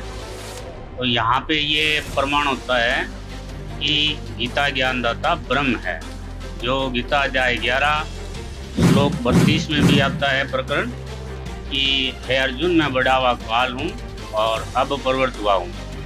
एक जगह आता है कि शास्त्राभाव तुम कौन, अर्जुन पूछता है। तो यहाँ पे 1000 भुजा का है, ये काल ब्रह्म है और ब्रह्म से ऊपर की जो श्रेष्ठ शक्ति है उसका प्रमाण आपको गीता अध्याय 3 श्लोक 14-15 में मिलेगा। इस पूर्ण प्राणी अन्न से उत्पन्न होते हैं, अन्न की उत्पत्ति वर्षा से होती है। मैं इसमें आपको गीता में प्रमाण दिखाता हूँ। अध्याय 3 श्लोक 14 और 15, ये देखिए, संपूर्ण प्राणी अन्न से उत्पन्न होते हैं, अन्न की उत्पत्ति वर्षा से होती है और वर्षा यज्ञ से होती है, यज्ञ विहित कर्मों से उत्पन्न होते हैं और कर्म ब्रह्म उद्भवम, कर्म का जी के साथ ब्रह्म ने लगाया है और ब्रह्म की जो उत्पत्ति है यहाँ पे कहा गया ब्रह्म अक्षर सम उद्भवम, यानी ब्रह्म के ऊपर जो परम शक्ति है, ये अक्षर ब्रह्म जो लिखा है, ये इसके बारे में कहा गया है विधिम तस्मात् सर्वगतम ब्रह्म नित्यम यज्ञ प्रतिष्ठम। इसलिए यज्ञों में सर्वगतम ब्रह्म ही, जिसे परम अक्षर परमात्मा सदा यज्ञ में प्रतिष्ठित है। और इसका एक प्रमाण और भी आता है, गीता अध्याय 15 श्लोक 17 में भी आता है, उत्तम पुरुषोत्तम परमात्मा इति उदाहरते हैं। ये वही जो प्रश्न पूछा है कि गीता ज्ञानदाता से श्रेष्ठ परमात्मा, ये यहाँ पे प्रमाणित होता है। जी, एक सवाल और आ रहा है जी। आपकी बात को बड़ा कर लेते हैं कि गीता जी का ज्ञान ब्रह्म ने दिया है, लेकिन आप श्रीमद् भगवद गीता अध्याय 18 का श्लोक 66 पढ़िए, जिसमें लिखा है कि सर्वे धर्मा परित्यज माम एकम शरणम वर्ज अहम त्वा सर्व पापेभ्यः मोक्ष्यामि मा शुचि। के संपूर्ण धर्मों को अर्थात संपूर्ण करते हुए कर्मों को मुझ में त्याग कर एक मुझ सर्वशक्तिमान परमेश्वर की शरण में आ जा, मैं तुझे संपूर्ण पापों से मुक्त कर दूंगा, क्रोध मत कर। तो इसमें उत्तम पुरुष है तू, अन्य का कहीं जिक्र नहीं है। वो ये कह रहा है कि मैं ही कर दूंगा सारा कुछ। क्या कोई जवाब देना चाहेंगे इस बात का? जी हाँ जी, अभी भाई साहब ने बोला गीता अध्याय 18 का 66वां श्लोक, जो 18 श्लोक में जो इन्होंने बोला है, तो जो व्रत संबंधी इन्होंने काम में लिया है, अर्जुन सर्वधर्मान परित्यज माम एकम शरणम व्रज अहम तो असर पापे में मोक्षमामि मा शुचि। इसमें जो व्रत शब्द है, अब एक सामान्य सी बात है, हम अंग्रेजी में अगर कोई पढ़ते हैं और अंग्रेजी का शब्द होता है जहाँ गो होता है, तो गो का मीन अपोजिट लिखा जाता है कम। तो गो का अर्थ अगर कम है तो हम किसी भी सेंटेंस में या किसी भी वाक्य में हम कुछ गो का अर्थ आना कहीं भी नहीं कर सकते हैं। और यहाँ पर जो व्रत शब्द का अर्थ है, किसी भी हिंदी डिक्शनरी, हिंदी संस्कृत की जो डिक्शनरी है उसमें देख सकते हैं। अभी डिक्शनरी अगर है तो अभी भी देख सकते हैं, और उसमें व्रत शब्द का अर्थ है जाना। और यहाँ पे भाई साहब ने भी बोला कि सर्वधर्मान परित्यज माम एकम शरणम व्रज, तू सभी धर्मों की साधना छोड़कर तू मेरी शरण में आ। अगर ऐसा कहता है तो गीता अध्याय 18 की 62वें श्लोक में वो कहता है कि हे भारत, तू सर्व भाव से उस एक परमेश्वर की शरण में जा, वहां वो जाने की कह रहा है। और फिर 18वें शास्त्र में वो आने की कैसे कह सकता है? इसलिए यहाँ पर जो वरद शब्द दिया है, इस शब्द का अर्थ गलत बताया गया है। और इस बात को दूसरे श्लोक से भी हम क्लियर कर सकते हैं, जैसे गीता अध्याय 2 के 17वां श्लोक में बताया गया है। जैसे 2 का 17वां दिखा सकते हैं, 18 का जो है 66वां उन्होंने दिखाया, लेकिन 2 का 17वां मैं दिखाऊंगा अभी। ये देखिए से यहाँ पर लिखा हुआ है अविनाशी तु तत् विधि सर्वम इदम ततम विनाशम अवश्य अस्य न कश्चित् कृतम अर्हति। यानी अर्जुन, तू नाश रहित तो उसको जान जिससे ये संपूर्ण जगत व्याप्त है, और इस अविनाशी का विनाश करने में कोई भी समर्थ नहीं है। इसका मतलब कोई और परमात्मा की ओर संकेत कर रहा है गीता ज्ञानदाता, और वो उसी की शरण में जाने के लिए कह रहा है। गीता अध्याय 18 की 64 फिर वो क्लियर भी करता है कि अर्जुन वो मेरा भी इष्ट है। देखिए वो जाने के बाद 18 का 64वां श्लोक देखें, गीता अध्याय अंतिम अध्याय जो 18वां है, 18वें की 64 में कहता है कि अर्जुन वो मेरा भी इष्ट है। देखिए 18वां का 64 ये लिखा हुआ है कि सर्वभूतम भूय शृणो में परमम वच इष्ट असी में दृढ़म इति तत् वक्ष्यामि ते हितम। कि संपूर्ण गोपनीय से गोपनीय ये जो ज्ञान है अर्जुन, मैं तेरे को बता रहा हूँ, और ये वचन तू फिर से सुन कि मेरा अतिशय प्रिय, यानी मेरा भी वो हितकारक, और ये मैं उससे बताता हूँ कि वो मेरा भी इष्ट है। तो कहने का मतलब जो है, गीता ज्ञानदाता किसी और प्रभु की शरण में जाने की कह रहा है, और वो ही प्रभु उनका भी इष्ट है। ये सारे और श्लोकों से भी क्लियर हो रहा है। इसलिए वो जो बता रहे हैं गीता अध्याय और जो वरद शब्द का अर्थ आना गलत किया हुआ। ये आप देख रहे हैं गीता जी का 18वें अध्याय का 66 श्लोक, जिसमें यहाँ पर व्रज शब्द है, जिसका अनुवाद देखते हैं तो यहाँ पर आजा लिखा हुआ है। लेकिन हमने इसकी जांच करने की सोची, क्योंकि व्रज शब्द का अनुवाद गलत किया है, तो अपनी जांच को आगे बढ़ाते हैं और देखते हैं शब्द को। सभी अनुवादकर्ताओं ने बट्ठा बैठा रखा है। सभी ने कहा कि व्रज माने आजा, आना, जबकि व्रज माने जाना होता है। पहले इस शब्द को से क्लियर करते हैं। अब देखिएगा, संस्कृत हिंदी कोश वामन शिवराम आप्टे द्वारा इसका संग्रह किया गया है, और यह है मोतीलाल बनारसी दास पब्लिशर्स प्राइवेट लिमिटेड, दिल्ली से प्रकाशित है। इसके 993 पृष्ठ है। व्रज माने जाना, चलना, प्रगति करना, विदा होना, ये सारा है, निर्वासित होना। व्रज माने जाना, आना नहीं होता। गो माने जाना है तो उसका अर्थ आना हो ही नहीं सकता। एक सीधी सी बात है। इंग्लिश वर्ड है गो, उसका अर्थ होता जाना, उसका अर्थ कम नहीं हो सकता। अगर कोई कम करता है तो उसने कोई ज्ञान नहीं। व्रज माने जाना है तो उसका आना जिसने किया है उनको कति ज्ञान नहीं, उन्हें अनर्थ कर दिया। तो आपने देखा कि शब्दकोश में तो व्रज का अर्थ जाना ही है। अब देखते हैं हिंदू धर्म गुरुओं द्वारा अन्य अनुवादित गीता का ये श्लोक। अभी आप देख रहे हैं स्वामी ज्ञानानंद द्वारा अनुवादित गीता। अभी आप देख रहे हैं स्वामी राम सुखदास द्वारा अनुवादित गीता। अभी आप देख रहे हैं आसाराम बापू द्वारा अनुवादित गीता। अभी आप देख रहे हैं सुधांशु जी महाराज द्वारा अनुवादित गीता। अभी आप देख रहे हैं भक्ति वेदांत स्वामी प्रभुपाद द्वारा अनुवादित गीता। दर्शकों, कमाल की बात है, भक्ति वेदांत स्वामी प्रभुपाद इस्कॉन वालों ने संस्कृत के शब्दों का अर्थ करते हुए व्रज का मतलब जाना ही किया है। ये देखिए, इससे एक बात ये भी प्रमाणित होती है कि संत रामपाल जी महाराज व्रज का मतलब जाना जो बताते हैं वो बिल्कुल सही है, जो कि संस्कृत हिंदी शब्दकोश के अनुसार ठीक है।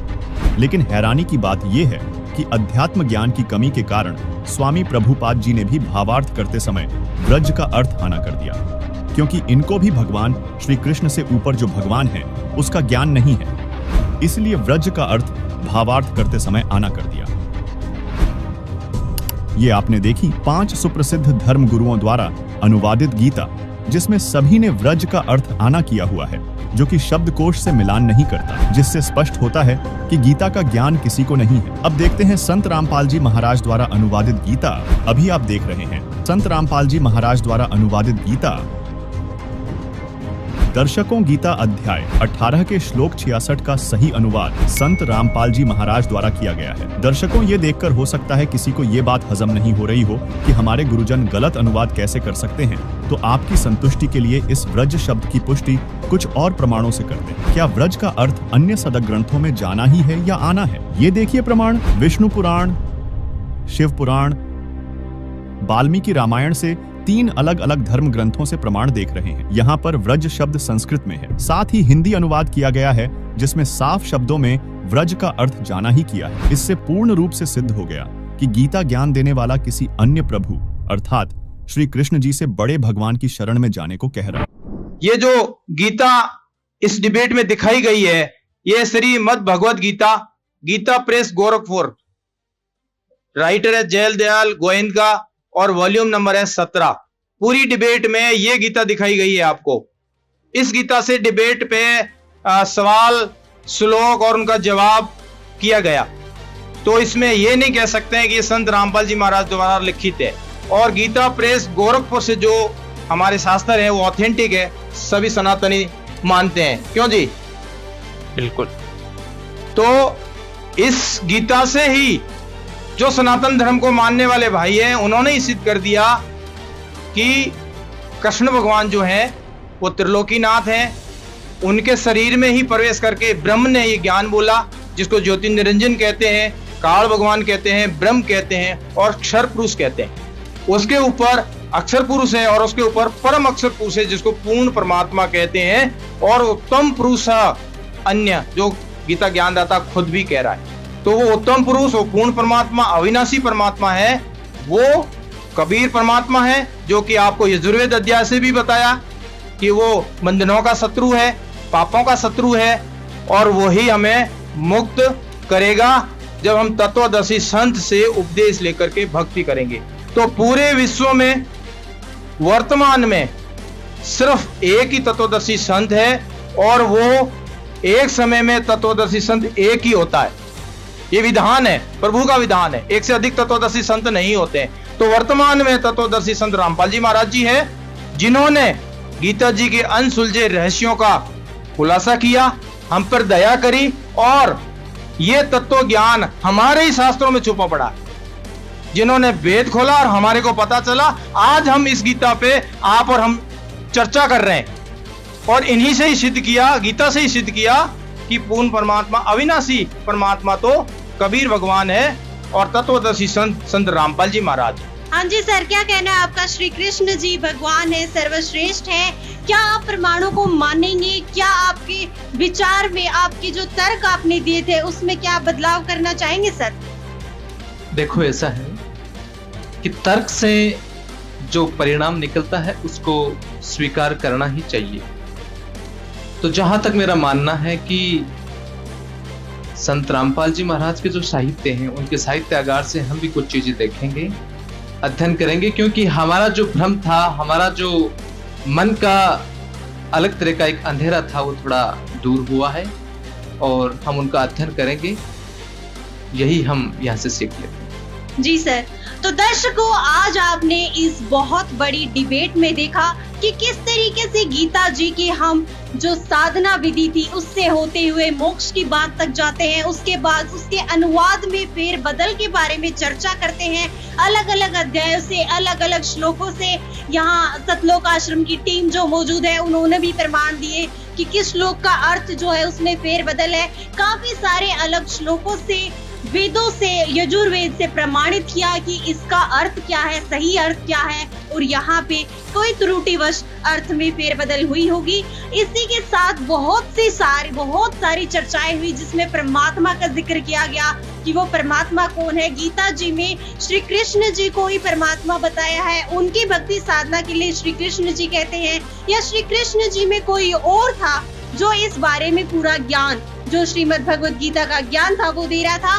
कौन है वो पूर्ण परमात्मा जिसकी जानकारी श्रीमद् भगवद गीता देती है, उसके बारे में पूरा जिक्र किया गया। यहाँ सतलोक आश्रम की टीम ने बहुत कुछ हमारे सामने जो प्रमाण थे वो बहुत गहराई से प्रमाणों के साथ हर चीज को सिद्ध किया है। तो दर्शकों, फिर भी कहीं ना कहीं बहुत से सवाल रह जाते हैं जो आपके मन में रहे होंगे, तो आपसे गुजारिश है आपकी हमारे सवाल आप अपने सवाल जो है कमेंट बॉक्स में जरूर मेंशन करें।